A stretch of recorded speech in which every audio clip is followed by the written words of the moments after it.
And Story ပရိသတ်များအားလုံးမင်္ဂလာပါနဲ့ပြည့်စုံကြပါစေဒီနေ့မှာပရိသတ်များအားလုံးဆက်လက်နားဆင်ရမယ့်ဇာတ်လမ်းကောင်းလေးကတော့ရွှေစိန်နှလုံးသားလို့မြင်ရတဲ့ဇာတ်လမ်းလေးရဲ့ဇာတ်သိမ်းပိုင်းပဲဖြစ်ပါတယ်ခန်းစားပြီးနားဆင်ပါအောင်ရှင်စောစောရသူမဒီနေရာကိုအရင်ဦးစွာရောက်နေခဲ့တယ်စီဝေးခန်းထဲမှာသွားခင်ကုမ္ပဏီမှာအသင်းရဲ့အမှုဆောင်ဒရိုက်တာနဲ့အရင်တွေးဆုံမှုဖြစ်တယ်တဦးတန်သည်နှစ်ဦးတန်သည်သူမဘက်ပါအောင်စီယုံနိုင်ရမယ်ဒီလိုမှသာသူမအဲ့ဒီအန်ဒီကိုရင်ဆိုင်နိုင်မိသားအသက်ကိုပြင်းပြင်းရှူကအခန်းတကားကိုသူမခောက်လိုက်ပါတယ်ဝင်ခဲ့ပါအဲ့နောက်ဒီဒီငြိမ်ငြိမ်ပဲခန်းထဲကိုဝင်လာလိုက်တယ်ဩဟုတ်ကဲ့ပါစိတ်ချပါအမှန်တမ်းဖြစ်စေရမှာပေါ့ဟုတ်ကဲ့အမှုဆိုင်ဒရိုက်တာဦးငိမ့်မောင်ကဘုံပြောပြီးရဲ့နောက်သူမကိုတေချာကြည့်ကဩဘယ်သူများလဲလို့စီယိုကိုမိုက်ရှင်ရွယ်ရင်ကိုကဲထိုင်ပါဟုတ်ကဲ့ဆရာစောစောစီစီရောက်လာတာပဲဗျစီဝေးခန်းနဲ့ဓာတ်ရိုက်မသွားခင်ကျွန်တော်စီအရှင်လာတာဆိုတော့အကြောင်းရှိတယ်ထင်တယ်ဦးငိမ့်မောင်စကားဆုံးသူမသဘောကျစွာပြုံးလိုက်မိရဲ့ဆရာသိပ်ပါနဲ့တာပဲရှင်အခုလာတွေ့ရတာလေတခြားအကြောင်းတော့မဟုတ်ပါဘူးဆရာနဲ့ရင်ကတိလာတာလေကြပြီဆိုတော့မိတ်ဆွေတွေအနေနဲ့ကုညီတန်သည်ကုညီရအောင်လာရတာပါဘယ်လိုကုညီမယ်ဟုတ်လားရည်စရာတွေပြောမနေပါနဲ့ဗျာအခုချိန်မှာအကူညီလိုနေတာခမည်းမဟုတ်ဘူးလားအဲ့ဒါကြောင့်ကျွန်တော်စီလာတာမဟုတ်လားဆရာပြောတာမှားနေတယ်လို့မပြောချင်ပါဘူးအဲ့ဒါအသာထားပါဆိုဟာသူမအိတ်ထဲကကက်ကိုထုတ်လိုက်ပါတယ်အဲ့ဒီကက်ကိုစပွဲပေါ်တင်ပြီးသူ့ရှေ့ကိုထိုးပေးလိုက်ကဆရာကတော့စင်ကာပူမှာအကျိတ်ခွဲစိတ်ဖို့အရေးပေါ်ငွေလိုနေတယ်လို့ကျမကြားထားတယ်ဒီကက်ထဲမှာငွေသိန်း300ရှိတယ်ကျမအကူညီကိုလက်ခံမယ်လို့ယုံကြည်ပါတယ်ဆရာသူမစကားဆုံးမှာဦးငိမ့်မောင်မျက်လုံးအယောင်များလင်းလက်သွားတယ်ကက်ကိုတလဲသူမကိုတလဲကြည့်အားစိတ်ကနာမငြိမ်ခဲ့တကယ်ဆိုရင်သူပိုင်ဆိုင်တဲ့အရာဆိုသည်ဟာဟန်ပြတတ်တာရှိတယ်လောင်ဝစားကျွေးများကြောင့်သူပိုင်ဆိုင်မှုဟာအခွန်သာသာသူအဲ့ဒီဘက်ဆန်တွေကိုလက်ခံမှသာအဆင်ပြေမဲ့တော့ဘောဟာမတ်ရွှေနဲ့ရင်ကတိတက်တာပဲကောင်းပြီလေကျွန်တော်လက်ခံပေးရမှာပေါ့ကက်ကိုယူမဲ့ဆဲဆဲသူမတစ်ဖက်ကိုဖိထားလိုက်ပြီးကျမကိုလည်းပြန်ကူညီမယ်လို့ယုံကြည်ပါတယ်ဆရာဟမ်ဩကူညီရမှာပေါ့ချင်းချင်းတွေပဲဟာဒီလောက်ကတော့ကူညီနိုင်ပါတယ်ဟုတ်ကဲ့အခုလိုပြေးလဲသွားတော့ကောင်းတာပေါ့ကဲကျမတို့အစည်းအဝေးခန်းနဲ့သွားကြရအောင်လေကောင်းပြီနောက်ခန်းစွန်းနှစ်ဖက်ကနေကြည်ကြည်နန်းနဲ့ပြုံးလိုက်ပြီးထွက်လာတဲ့သူမကျင်လန်းတွေပေါ်ပါနေခဲ့ပါတယ်စီဝေးထဲမှာသူမကိုတိုင်တန်းထားတဲ့သူကလွဲပြီးလူစုံတက်ဆောင်ရှိနေသေးပြီးအခွင့်အရေးကသူမဘက်ပါနေတာကြောင့်စီဝေးပွဲကိုဆက်လက်ဆောင်ရွက်ဖို့ဦးငိမ့်မောင်ညှက်စာပြပြလိုက်ပါတယ်ရှည်လျားတဲ့ဇပွဲတန်းရှိကြီးရဲ့တစ်ဖက်တစ်ချက်မှာနေရာယူလိုက်ကြပြီးအမှုဆောင်ဒရိုက်တာဦးငိမ့်မောင်ကဒီနေ့ဂုံတီရှိလူချင်းများရှေ့မှောက်မှာတရားမျှတစွာဖြည့်ရှင်းစရာလေးရှိတယ်ဗျဒါကတော့တခြားမဟုတ်ပါဘူးရွှေကုမ္ပဏီရဲ့အခုလက်ရှိ CEO မိုင်းရှင်ရွယ်ရင်ကိုအကျင့်ပြတ်ချစားမှုငွေအလွဲသုံးစားလုံးမှုရဲ့အချက်လက်ခိုးယူမှုတွေနဲ့တိုင်ကြားစာအတွက်ပါအခုဆိုမိုင်းရှင်ရွယ်ရင်ကလေသူ့ရိုးသားမှုအတွက်ပြန်လဲတုံ့ပြန်ကြလို့ရောက်နေပါပြီဒါပေမဲ့တရလိုဘက်ကလူတွေမရောက်ကြသေးဘူးဆိုတော့ဦးငိမ့်မောင်ကစကားကိုခဏရက်ပြီးဘေးဘီကိုဝဲကြည့်လိုက်တယ်ပြီးမှဒါတက်တက်နောက်ပြောင်နေတယ်လို့ပဲမဟုတ်လားအခုပဲကြည့်တိုင်တဲ့လူကအရေးရောင်တော့မမြင်ရဘူးအဲ့ဒါကြောင့်ဟာသားတစ်ခုလိုသဘောထားလိုက်ပြီးဒီနေ့အစည်းအဝေးကိုကျွန်တော်ရက်ဆိုင်ဦးငိမ့်မောင်စကားမဆုံးလိုက်ဘူးခန်းတက်ကပွင့်လာပြီးနေကြပါအောင်ဗျလူငယ်နဲ့အတူဦးတန်းစင်ကိုတွေ့လိုက်ရတယ်ဟမ်ဦးတန်းစင်နဲ့ပါလာတဲ့လူနှစ်ဦးကဘသူတွေလဲချောမောတဲ့ရုပ်တွင်ုံမှာအပြုံးချိုချိုတွေနဲ့ခံသားနေတဲ့လူကြောတအုပ်နဲ့ခက်တီတီမျက်နှာထားနဲ့လေးနဲ့တဲ့ဟန်ပန်ရှိတဲ့လူငယ်တအုပ်အဲ့ဒီနှစ်ဦးတည်းကခက်ချောချောကောင်လေးကိုရိတ်တယောက်မြင်ဘူးသိဘူးတယ်လို့သူတို့ကလွတ်နေတဲ့ခုံတွေမှာနေရာယူလိုက်ကြပြီ sorry ဗျာကျွန်တော်တို့လမ်းလာရင်မတော်တဆဖြစ်လို့နည်းနည်းနောက်ကျသွားတယ်အော်မိတ်ဆက်ရအောင်မေကျွန်တော်နာမည်ကနေကပါလင်းပါအန်ကယ်ဦးရောပါရှိစဉ်ကုမ္ပဏီရဲ့ project ဘိုင်းကိုတာဝန်ယူပေးရတဲ့သူပေါ့အဲ့ဒီလူကျော်ရဲ့စကားဆုံးရဲရဲညံ့ဝန်းနေပြူးကျဲခဲ့ရပါတယ်နေကပါလင်းတယ်လားသူကရိမ့်သိခဲ့တဲ့နေကပါလင်းတယ်လားအကိုတခင်မင်းမွန်နဲ့တူပါတယ်အောင်းမိနေတာသူ့ကိုနောက်ပြီးသူကကုမ္ပဏီ project ဘိုင်းကိုတာဝန်ယူနေတဲ့ဂျွန်းဆိုရဲ့နာမည်နဲ့လူတဲ့လားအန်ဟောချင်းတွေနဲ့တို့သူမစိတ်တွေလှုပ်ရှားနေမိရဲ့နိုင်ငံခြားမှာအလေလိုက်ပြီးအပျော်ပါမှတ်နေမယ်လို့သူမှထင်ထားခဲ့တာဘယ်တော့ကအန်ကယ်နဲ့ဆက်သွယ်နေခဲ့ရလဲသူမအထင်သေးမိခဲ့တယ်အခုတော့မထင်မှတ်ထားတဲ့အရာကသူမရှိကိုရောက်ခဲ့ကြပြီ။အော်မစ္စတာဂျွန်ဆိုသူလား။ဟုတ်ပါတယ်ဒရိုက်တာ။တကယ်ဆိုဒီတိုင်းချက်ရဲ့အဓိကလူကကျွန်တော်ပါ။ခုအစပြီးရပြီမို့လား။သူ့ဘက်ကပေါ်ပါစွာပြောလိုက်တယ်။ဟမ် နေစမ်းမအောင်ကျမသိရမစ္စတာဂျွန်ဆိုသူကနိုင်ငံခြားမှာကြောင်းတက်ပြီးအချိန်ကုန်ခဲ့တာမဟုတ်လားကုမ္ပဏီအကြောင်းလုံးစီဘက်စီသိတယ်ဆိုတာကဖြစ်နိုင်လို့လားရှင်စင်းစင်းသားသားလေးပြောပါအောင်ပြီးတော့ကျမနဲ့မစ္စတာဂျွန်ကြားမှာဘာညိုတေးများရှိနေလို့လဲသူကတစ်ချက်ရီးတဲ့ရှိလိုက်ပြီးမရှင်တွေရင်းကြည့်ရတာပုဂ္ဂိုလ်ရေးနဲ့စီးပွားရေးကိုတန်တွဲထားသလိုပဲနော်ကျွန်တော်ကကုမ္ပဏီဆက်လက်တည်တံ့ရေးကိုရှေ့ရှုပြီးအခုလိုဖော်ထုတ်ရကြမှာကုမ္ပဏီအကြောင်းမသိဘူးလို့တော့မပြောလိုက်ပါနဲ့အန်ကယ်ကြီးဥဩဘာနဲ့ကျွန်တော်ဆိုတာအမျက်တက်သွေးတက်သားရှိနေကြတာပါအဲ့သက်တွေကိုအတွင်းရေးမှုဦးလေးတန်းစင်စီကနေကြည့်လို့ရတယ်ဟုတ်ပါတယ်တခင်လေးနေကပါလင်းကတခင်ကြီးယုံကြည်ခဲ့ရပြီးကုမ္ပဏီအတွက်အရေးပါတယ်လူပါကျွန်တော်သက်တည်ခံပါတယ်ဦးတန်းစင်ဝင်ပြောပြီးနောက်တမ်မဲ့ရှင်ကကုမ္ပဏီနဲ့မသက်ဆိုင်တဲ့အပြင်လူလေမစီမဆိုင်တန်ရဲတယ်တဲ့လားခနဲ့တဲ့စကားကိုစိုးလိုက်တဲ့အခါသူကအတိတ်ပဲကြပြုံးလျက်အခုလာခြင်းကိစ္စလည်းကုမ္ပဏီနဲ့လည်းမသက်ဆိုင်ပါဘူးအဓိကအကြောင်းရင်းကကျွန်တော်ကိုယ်တိုင်ရေးဆွဲထားတဲ့ project ကိုမတ်ရှင်တွေရင်းကခိုးယူခဲ့လို့တိုင်ရကြမှာတပါးလေးပြောပါမယ်အဲ့ project ကိုကုမ္ပဏီကိုရောင်းချခဲ့ခြင်းမရှိခဲ့တာကြောင့်ကျွန်တော်ပိုင်ပါတယ်ဒါကြောင့်ကျွန်တော်တိုင်ခွင့်ရှိတယ်မလားမပြတ်နိုင်တာစိုးရိမ်ခြင်းတွေနဲ့သူမှပြောလိုက်မိရဲ့ဒါလည်းမှန်ပါတယ်အစသခင်ကြီးဝယ်ပါသေးတယ်သခင်လေးကမယောင်းချပဲရှယ်ယာတချို့သာတောင်းဆိုခဲ့တာပါကုမ္ပဏီရှယ်ယာရဲ့20ရာခိုင်နှုန်းကိုသခင်လေးပိုင်ပါတယ်အဲ့ဒါကိုကြည့်ချင်းအပြင်သခင်လေးကအပြင်လူမဟုတ်ပါဘူးဟုတ်သားပဲမှန်တယ်ဆိုရဲစကားတွေကိုကြားလိုက်ရတယ်ရှင်တို့ကျမကိုဆွဆွဲရတဲ့တက်တီကဘာမှလည်းပြလီတက်တီမပြပဲလာဆွဆွဲဖို့မကြံနဲ့စိတ်ကြပါတက်တီဖိုင်လည်းပါပြီးသားမရှင်တွေရင်းနေနဲ့စိတ်ခိုင်ခိုင်ထားဖို့ပဲလိုတာဒေါသထွက်စွာသူမတောက်ခမိပါတယ်သူက laptop ကိုဇပွဲပေါ်တင်က projector ထိုးပြလိုက်တယ်ဟာကြည့်ပါဦးအဲ့ဒါရှင်တွေရင်းမဟုတ်လားဆိုတဲ့အတန်များညက်စီသွားတယ်ကဲအားလုံးမြင်ကြတဲ့အတိုင်းပါပဲတဲ့အခန်းဘသူဆိုတာပြောစရာမလိုတော့ဘူးထင်တယ်အဲ့ဒါညာနေတာကျမမဟုတ်ဘူးသူကြောက်ကန်ညင်းနေမိပါတယ်ဒါပေမဲ့ဒီလောက်ပေါ်လွန်နေရအောင်မငင်းပဲအေးဆေးနေတာခမည်းအတွက်ဘူးကောင်းပါတယ်ရှင်သူကပြန်ထိုင်လိုက်ပါတယ်ချွေးစင်းများပြန်နေတဲ့ရှင်တွေရုံကိုကြည့်ပြီးသူခက်မဲ့မဲ့ပြုံးလိုက်မိပါတယ်ဦးလေးတန်ကသူ့လက်ထဲကဖိုင်တုပ်ကိုဒရိုက်တာကြီးကိုပေးလိုက်ပြီးအဲ့ဒါတွေကမတ်ရွှေနယ်ရဲ့ကျွလွန်ထားတဲ့အချက်လက်တွေပါအသေးစိတ်ပါလို့လူကြီးမင်းများစစ်ဆေးကြည့်ကြပါခဏတာတိတ်ဆိတ်ကြပြီးနောက်ဒရိုက်တာဖြစ်သူဦးငိမ့်မောင်ရဲ့တပ်ပြင်းချတဲ့ကြားလိုက်တယ်ဒါပေမဲ့လေသူစကားမစုံလိုက်နေကပါလင်းကဘာလဲအမှုတွဲထဲမှာခမားပါကျင်နေပြီလားကျွန်တော်စီးမကြော်ကြလို့အခုလိုလာရောက်တင်ပြတာသိထားပါဒါမှတရားမျှတဆိုတာမလုပ်ပြီးဥပဒေတိုင်းဆောင်ရွက်ရမှာပဲခမားနေနဲ့ထောင်ထမင်းဟင်းမစားကြင်သေးမှန်ကန်အောင်ဆောင်ရွက်ပေးပါ3ရက်တွင်ခမားတို့ဘက်ကကြောင်းကြားစာကိုရဖို့မျှော်လင့်ပါတယ်ပြောလို့တာကိုပြောပြီးရဲ့နောက်သူတို့3ဦးထွက်လာခဲ့ကြတယ်ဒီမှာရှင်နေဦးဦးတန်းတို့သွားနေကြကျွန်တော်ပြီးမှလိုက်ခဲ့မယ်ကျွန်တော်တို့ကြားမှာပြောစရာစကားတွေရှိသေးလို့လားရှိတာပေါ့အသိရှိတယ်โอเคလေမိနစ်20ခမားကိုပေးလို့တော့ရတယ်ကောင်းပြီလူရှင်းတဲ့နေရာသွားကြတာပေါ့မတွေ့ရတော့တဲ့9နှစ်တာကာလအတွင်းမှာမင်းအများပြောင်းလဲသွားသလိုပဲနော်အစမင်းကိုကမင်းထက်ပိုချော်တယ်ထင်ခဲ့တာအခုမှမင်းကသူ့ထက်ပိုချော်ပိုခန့်နေပြီပိုတော်နေသလိုပဲအဲ့လိုကြီးကျူးလိုက်တိုင်းခမားအပြစ်လျော့သွားမယ်မထင်လိုက်နဲ့နော်မထင်ရဲပါဘူးကွာဒါဆိုခမားပြောချင်တယ်ဆိုလို့ရင်ကဘာလဲမင်းအိမ်ပြန်ပြီလားမင်းကြည့်ရတာအိမ်မရောက်သေးဘူးထင်တယ်မင်းအမကိုအခုလိုလုပ်တာရေးကြမဟုတ်လားမင်းစိတ်ထဲမှာအန်ကယ်သေးဆုံးတာအမကြောင့်လို့ထင်နေတယ်မဟုတ်လားဟာခမားမဲခွန်းနေများသွားပြီခမားပါချက်နေလဲဆိုတာကျွန်တော်ရိပ်မိပြီးသားတေးကြတာတခုကခမားဘယ်တော့ခါမှမမပိုင်ဆိုင်မှုတွေကိုရောင်ရမ်းပြီးတော့တောင်လူယူဖို့မတွေးထားနဲ့ခမားရဖို့လည်းမတန်တယ်လို့ခမားယူခွင့်လည်းမရစီရအောင်ကျွန်တော်ကမမဘက်ကနေတည်တဲ့အထိရက်တည်ပြီးတော့မမဘက်လမ်းလာမဲ့လက်ဆိုလက်ကိုဖြတ်မယ်ခြေထောက်ဆိုခြေထောက်ကိုဖြတ်မယ်မတမာမှုဆိုလဲအဲ့ဒီမတမာမှုကိုဖြတ်ဖို့ကြိုးစားနေမှာ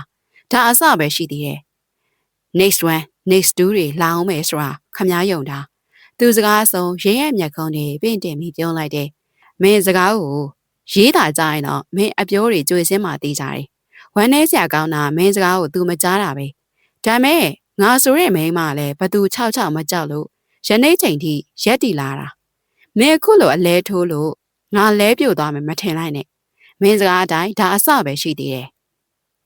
ဟုတ်ပြီလေဒီကစားပွဲမှာဘသူနိုင်မလဲဆိုတာမကြခင်သိရတော့မှာပါဟမ်အဲ့ဒါအသာထားပါလောလောဆယ်မင်းအနေနဲ့အိမ်တော်အမြန်ဆုံးပြန်တင်တယ်ထင်တယ် မဟုတ်ရင်တော့မင်းဘဝအတွက်နောင်တရစရာကြီးကြုံရလိမ့်မယ်နော်ဟမ်ခမရစကားကဘာလို့ဆိုလို့ကျန်တာလဲမင်းအိမ်ရောက်ရင်တော့တိမှာပါဒါကြောင့်စကားကိုလျှော့ပြီးပြန်လာကောင်းမယ်အခုတော့အမကိုခွင့်ပြုပါအောင်ဖုန်းမြည်တမ်းကြောင့်သူကြည့်လိုက်ပါတယ်ထေရှားရဲ့ဖုန်းဖြစ်တာကြောင့်သူကင်လိုက်ပါတယ်ဟယ်လိုထေရှားပြောအေးမင်းကိုအတိပေးဖို့မင်းနေတာအခုမှတတိယလို့ငါလည်းစိတ်ညစ်ပါတယ်အရေးကြီးတာကိုမင်းနေရတယ်လို့ကွာဟမ်ဘာကိစ္စလဲအဲ့ဒါဟဲ့အောင်ပြောစရာရှိတာပြောလေကွာငါပြောချင်ပေမဲ့မင်းစိတ်ထိခိုက်မှာဆိုလို့ပြောမှသာပြောစမ်းပါကွာအေးတကယ်တော့လေဒီနေ့မင်းအကိုတခင်မင်းမှုနဲ့တခင်မလေးရွှေရေးရှင်တို့စိတ်ဆက်မဲ့နေကွာအစငါသတိပေးမလို့ဒါမဲ့အလုပ်ကိစ္စတွေနဲ့ငါမိသွားတယ်အခုလောက်ဆိုစိတ်ဆက်ပွဲကပြီးနေလာပြီသူအတန်တွေတိတ်ဆိတ်သွားတယ်ဖုန်းကိုအကြောင်းသားကင်ထားမိစေဟယ်လိုကပါဟဲ့မင်းကြားရလားသူပြန်မဖြေနိုင်ခဲ့ပါထေရှားရဲ့စကားများကသူ့ရင်ထဲကိုကပြောင်းကပြန်စီးဆင်းနေခဲ့ပါတယ်သူချစ်ရတဲ့မမနဲ့ကိုဆေးဆက်လိုက်ပြီးတဲ့သူတော်မသိလိုက်ရပါလားမယုံနိုင်လေတော့မမျော်လင့်ခဲ့လေတော့အဲ့ဒီအဖြစ်ပြက်ကြီးကိုဘလို့လက်ခံရမလဲနောက်ပြီးကိုသူမမကိုတိတ်ချိတ်ပြီးမြန်နိုးတာကိုတိတိရနဲ့ဘာကြောင့်အခုလိုလုပ်ရတယ်လဲမမရောကိုချစ်နေကြရလားမိကုန်းများစွာသူ့အတွေ့တဲ့စိုးမိုးနေခဲ့ပါတယ်ဟုတ်တယ်ငါကိုမေးရမယ်ငါအိမ်ပြန်ရမယ်စောက်ဦးကနေသူအမြန်ဆင်းဖို့ပြင်နေမိတယ်ပုံမှန်အတိုင်းရွေလန်းနေတဲ့ဓာတ်လီကားကြီးကယနေ့ကျမှနင်းနေတဲ့ရောင်သူ့ရဲ့နဲ့အဆိုင်ခဲကြီးကတိတ်ဆိတ်နေတယ်သူထိုင်ချလိုက်ပြီးဘာကြောင့်လဲလို့အော်ဟစ်မေးလိုက်ချင်မိရဲ့အိမ်ရှိမှာကားရစီရဲ့ဟွန်းတန်ကိုကျန်လာစွာကြားနေရတယ်ခြံဆောင်ဖြစ်သူလည်းခက်ညံ့ညံ့သွားပြီးခြံတကားဖွင့်ပေးဖို့မေးမြန်းဖို့ပြင်လိုက်ပါတယ်ဒါမဲ့ကားရဲသူ့ကိုမြင်လိုက်တာနဲ့အံ့ဩစွာပဲဟမ်တခင်လေးပြန်လာပြီအာရဝန်သာပြောနေတဲ့ခြံဆောင်ကြီးကိုသူကမုံတုံစွာကြည့်လျက်အဘသူကျွန်တော်ကိုခြံတကားမြန်ဖွင့်ပေးလို့မရဘူးလားအော်အေးသူပြောလိုက်မှခြံတကားဖွင့်ပေးလေတယ်သူကလည်းကားကိုခက်ကြမ်းမောင်းလျက်အိမ်တော်ရဲ့စင်ဝင်အောက်ကိုထိုးရလိုက်ပါတယ်ကားပေါ်ဆင်းလျက်အိမ်ထဲကိုခက်မြင်မြန်ဝင်လိုက်တာအိမ်တော်တဝိုက်ကြည့်နေမိတယ်ဟင်တားငယ်မပြောမစုံနဲ့ရောက်လာတယ်တော့အကိုကြီးသားကြီးနဲ့ရေးစင်းလာကြအောင်ဒီမှာသားငယ်ပြန်လာပြီဟော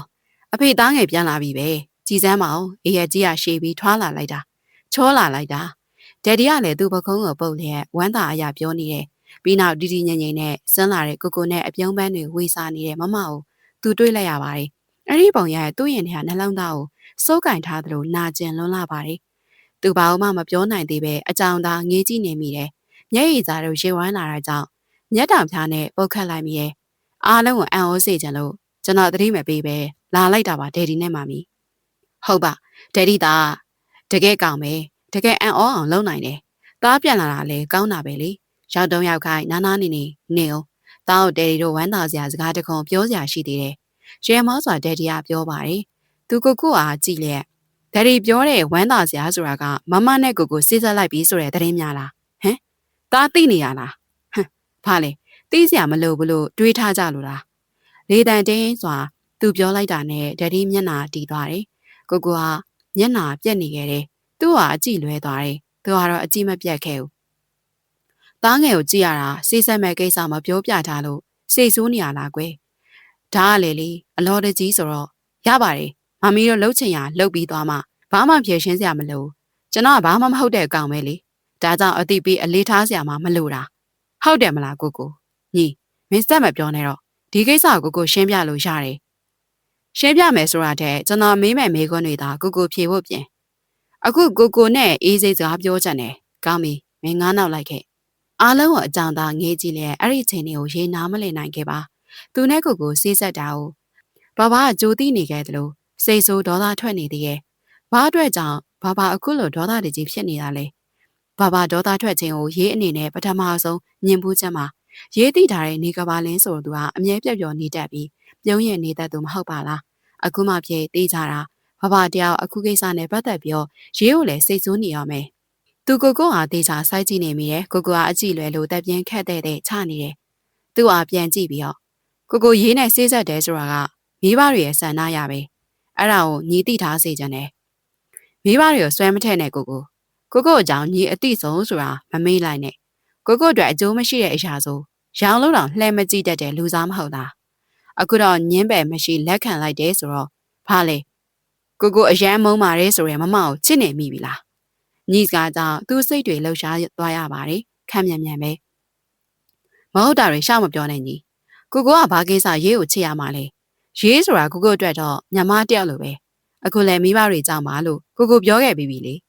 ဟုတ်ပြီလေကိုမမအောင်မချစ်တာသိကြရင်အခုစေးဆက်ပွဲကိုဖျက်သိမ်းပေးပါကိုမချစ်တဲ့သူနဲ့လက်ထပ်လိုက်တဲ့အိမ်အောင်ကြီးကตายရမှာမဟုတ်ဘူးမမအောင်လည်းအဲ့လိုလက်ထဲမထည့်ပေးနိုင်ဘူးမမရိုးတယ်အားတယ်လူတိုင်းကအကောင်းမြင်တတ်တယ်အဲ့ဒီအားနဲ့ချက်ရှိတဲ့လူပါကိုတကယ်မချစ်ပဲလက်ထပ်တာသူသိရန်ဝမ်းနေမှာဗျသူ့လေတံကိုနှိမ့်ချကသူတောင်းပန်နေခဲ့ပါတယ်ဒါပေမဲ့ဟာဘယ်လိုလုပ်ဖြစ်နိုင်မှာလဲအခုကနှစ်ဖက်မိဘနဲ့လူကြီးတွေရှိစေးဆက်ထားတာအဲ့လိုရှောက်လို့နေအရင်ဆုံးတိတ်ခါကြမှာရေးနော်နောက်ပြီးရေးကိုယ်တိုင်ကလည်းကြည်ဖြူလက်ခံထားတယ်ဆိုတာမင်းမမေ့နဲ့ဟာဒါဆိုကျွန်တော်ခံစားချက်တွေရောဘာလဲကျွန်တော်မမကိုဘယ်လောက်ထိချစ်လဲဆိုတာကိုသိရနေဗျာကိုမို့လို့လှုပ်ရက်တယ်ကျွန်တော်အခုလိုကြိုးစားနေရတွေသူများနိုင်ငံမှာဒုက္ခခံနေရတာတွေဟာမမကြောင့်ဗျာမမကိုချစ်လို့မမကိုပိုင်ဆိုင်ချစ်လို့ကိုပဲပြောခဲ့တာလေမင်းကြောင့်တက်ပြီးပြန်လာရင်မင်းအလိုကြအတိုင်းဖြစ်စေရပါမယ်ဆိုကိုကြိုဆိုလိုက်တာဒီလိုရှင်ကွဲစေတဲ့အဖြစ်ပြက်နေလားဖြည့်စမ်းပါဗျာဖြည့်စမ်းပါသူမျက်ရည်တွေဘားပြန်ပေါ်ကနေတစေကျွေးစမ်းလာပါတယ်ရှင်တဲ့နာကျင်မှုတွေကိုစကလုံးနေနဲ့ပေါ်ပြနေမိရဲ့ကိုကသူ့ဟာစိတ်ပြက်စွာကြည့်နေရဲ့ညီမင်းစိတ်ထိန်စမ်းမင်းတင်ရတဲ့ပညာတွေဟာအခုလိုကိစ္စတွေနဲ့ခံစားရတာတန်လို့လားကိုလိုရက်တွေမတရားမှန်းသိတယ်ဒါမဲ့ကိုညင်းမိုင်ခွင့်မရှိဘူးကိုညင်းကိုတောင်းပန်ပါတယ်ဆိုတဲ့စကားအလွယ်ပြီးဘာမှပြောစရာမရှိတော့ဘူးတော်စမ်းပါကိုလိုအတ္တသမားကျွန်တော်ခံစားချက်တို့ဘယ်လိုခံစားပေးနိုင်မှာလဲကိုဖြစ်ချင်တာပဲကိုသိပြီတခြားသူဘဝကိုအသုံးချရလေအဆင်ပြေနေတယ်ဆိုတဲ့မျက်နှာပြောင်လုံးနဲ့လူကိုလိုလူကမမနဲ့မထိုက်တန်ဘူးဆိုတာရောသိရလားနေဆွေးနေတဲ့မြောင်ဝမ်းတွေနဲ့သူ့အားကြည့်ကပြောနေတဲ့ညီဖြစ်သူရဲ့စကားတွေကသူ့အရှိုက်တဲ့ကိုထိလေတယ်ရုတ်တရက်ဆိုသလိုသူဒေါသထွက်သွားလေရဲ့နေကဘာရဲ့အင်ကြီးစားကိုသူဆွဲလိုက်ပြီးမင်းတိတ်ဆန်းဘာလဲအနာတိလို့နာတတ်ပြီလားထိုးကျင်သေးလားထိုးလိုက်စမ်းပါကိုရကိုတတ်မယ်ဆိုရင်တော့မှအဲ့ဒီနာကျင်မှုကတေးတာတောင်ပျောက်သွားမှာမဟုတ်ဘူး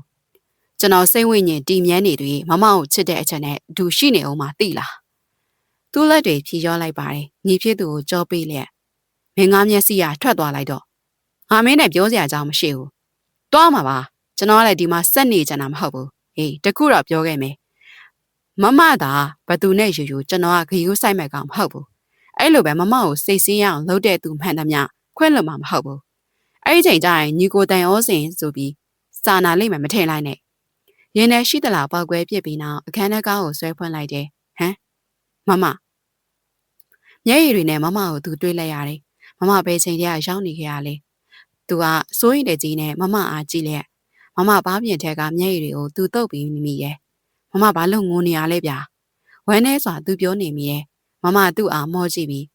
မင်းကြတော့ငိုနေခဲ့ပြီးတော့အဲ့ဒီမှာသူကမျက်ရည်တွေကိုတုပ်ကအသက်မပါတဲ့အပြုံးနေနဲ့အော်ကျွန်တော်မငိုပါဘူးမမရဲ့မမပြောရဲဆိုကျွန်တော်အဆင်ပြေပါတယ်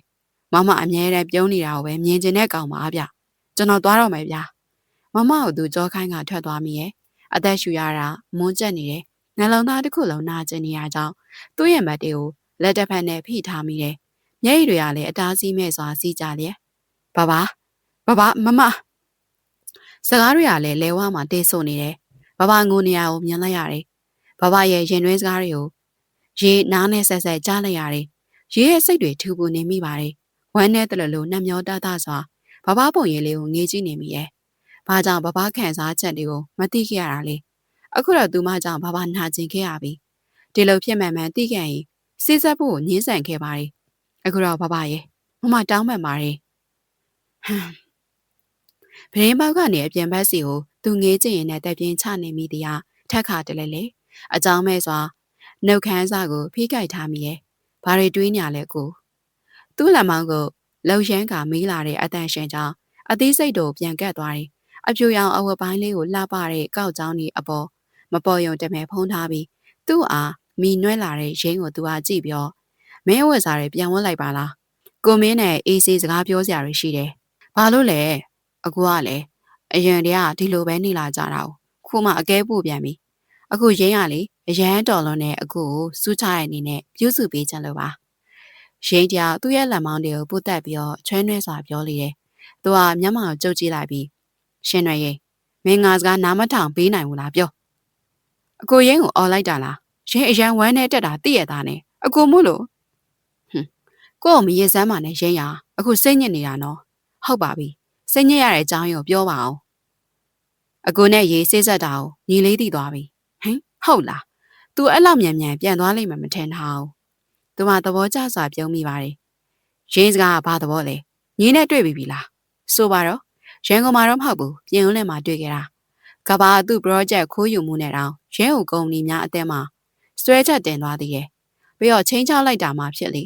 ဒီကောင်လေးတကယ်အရွယ်ရောက်လာပြီပေါ်ပါစွာရင်းရရှိနေပါတယ်သူကနားလေရခက်စွာကြည့်လက်ဒါဆိုရင်းပါဖြစ်သွားသည်လေသူစကားအစုံသူမမျက်နှာတီးသွားတယ်ဘာဖြစ်ရမှာလဲရွှေကုမ္ပဏီရဲ့ CEO ရာထူးကလည်းပြုတ်တယ်တရားရင်ဆိုင်ဖို့ကိုလည်းပြင်ဆင်ထားပြီဟာဒါတော့တကယ်လွန်လုံးတယ်ရင်းမှာဘာပြက်မှမရှိတာသူတို့ကတစ်ဖက်သက်လောက်ကြတာပဲငွေရှိတော့တရားနိုင်ဆိုတဲ့စကားအတိုင်းပဲပေါ့အခုဆိုရင်းမှာတရားစွဲခံထားရတယ်ပြင်အန်ဒီကပါစိတ်ဆိုးပြီးအိမ်တော်ကနေနှင်ထုတ်တယ်အာကိုမဲ့သူဆိုလို့အကူအလွယ်ပြီးမရှိတော့ကိုသိလားရင်းလေအကူထားသားမှတိတ်ကြောက်တာမျက်ရည်တွေနဲ့သူ့အားတိုင်းဖက်ထားတဲ့ရင်းကိုသူကြည့်ပြီးတနာလိုက်သည်မှာမဟုတ်တာတွေမတွေးစမ်းပါနဲ့ကွာစိတ်ချပါကိုဘယ်တော့မှရင်းကိုထားခဲ့မှာမဟုတ်ဘူးအကိုရင်းကိုစောက်ရှောက်မှာပါအကိုအခုလိုလုံးနေတာတွေကရင်းအတွက်ပဲရင်းလိုချင်တဲ့ဘဝကိုဖန်တီးနိုင်ဖို့ဆိုတာသိထားသူမကိုယူရကျင်တာစွာပြောနေတဲ့သူ့စကားတွေဆုံးရင်းဟာဂျင်းနဲ့စွာပြုံးလိုက်ပါတယ်သူ့ရင်မှာမှီနှွဲ့ပြီးအဲ့ဒါကြောင့်အကိုကိုချစ်နေရတာချိုးသားစွာပြောလိုက်ပါတယ်မင်းပြောတာလုံးဝသဘာဝမကြောက်နော်ဘဲနဲ့ကွာကိုကုံနေရှိရတဲ့တခြားလုပ်ငန်းကိုအာယုံပိုရောက်နေတာဒယ်ဒီမလို့လားဒယ်ဒီယာခါသီးစွာညင်းဆိုလိုက်တာမို့သူမျက်နှာတီးတီးတာတာပြည့်ရွံ့သွားပါတယ်အခုကိစ္စကိုဒယ်ဒီလက်ခံမှရမယ်ရင်းကိုလည်းဂတိကပေးထားပြီးသားပြီးနာသူ့ရဲ့အောင်မြင်မှုကိုသူကိုယ်တိုင်ရှာဖွေကြတယ်ဥပမာညီကိုပဲကြည့်အသက်အရွယ်နဲ့မလိုက်ကုမ္ပဏီရှယ်ယာတွေကိုကိုပိုင်အစွမ်းစားနဲ့ပိုင်ဆိုင်ထားတာပြီးတော့လူတိုင်းကစိတ်ဝင်စားစွာလိုချင်နေတဲ့ program မှာသူရေးဆွဲတဲ့ project မှန်သမျှဒေါ်လာသိန်းချီတန်းနဲ့တို့ကြတာဖခင်ဖြစ်သူရဲ့အရေးအာမသာနေရပြီဒါလောက်ဒါယူဒါရဆိုတဲ့ဘဝပြန်တွေးမိတိုင်းခံပြင်းလာတယ်ခွင့်ပြုပေးပါတဲ့ဒီရဲ့ကျွန်တော်အခုလိုလုပ်ငန်းခွဲထွက်တာကုမ္ပဏီရဲ့ image ကိုမထိခိုက်ပါဘူးပြီးတော့ကျွန်တော်တောင်းဆိုတဲ့ငွေပမာဏတိတ်လည်းမများပဲနဲ့မင်းတော်လိုက်တော့ငါမင်းအခုလိုပြိုးထောင်ပေးတာအခုလိုမိုက်ယူရဲဆန်ဆန်စွန့်စားဖို့မဟုတ်ဘူးမင်းတောင်းဆိုတဲ့ငွေပမာဏကိုပြန်ကြည့်ဒေါ်လာတက်တန်းဆိုတာနဲတဲ့အားလား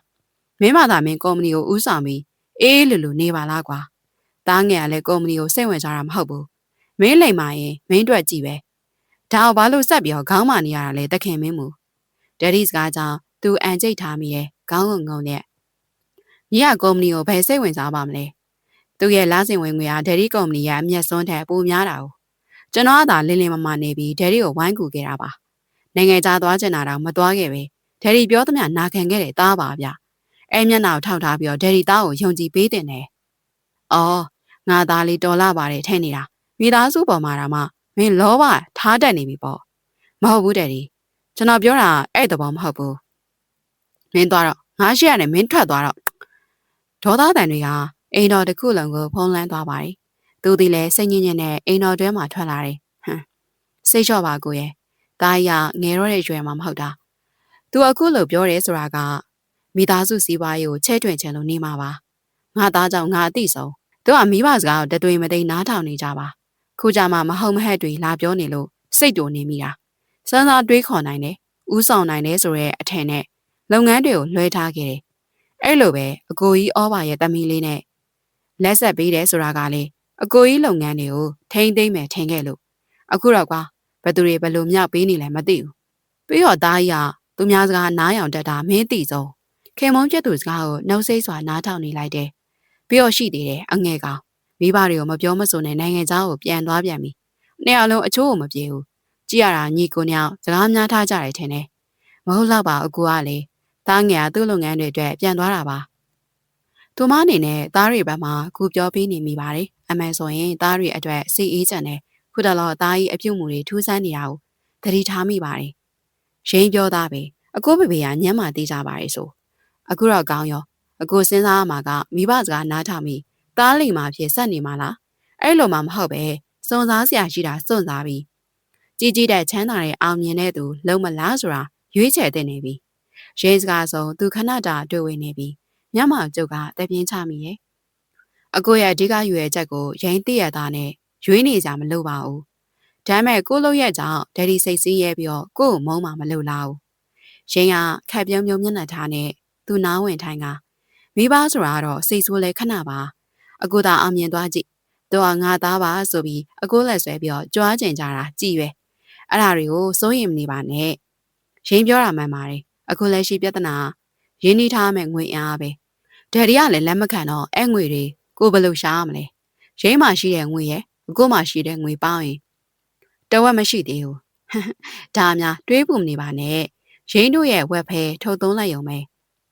အမေဆိုရေးကိုအတုံးမချချင်ဘူးရေးခမဘာမှသိတာမဟုတ်တော့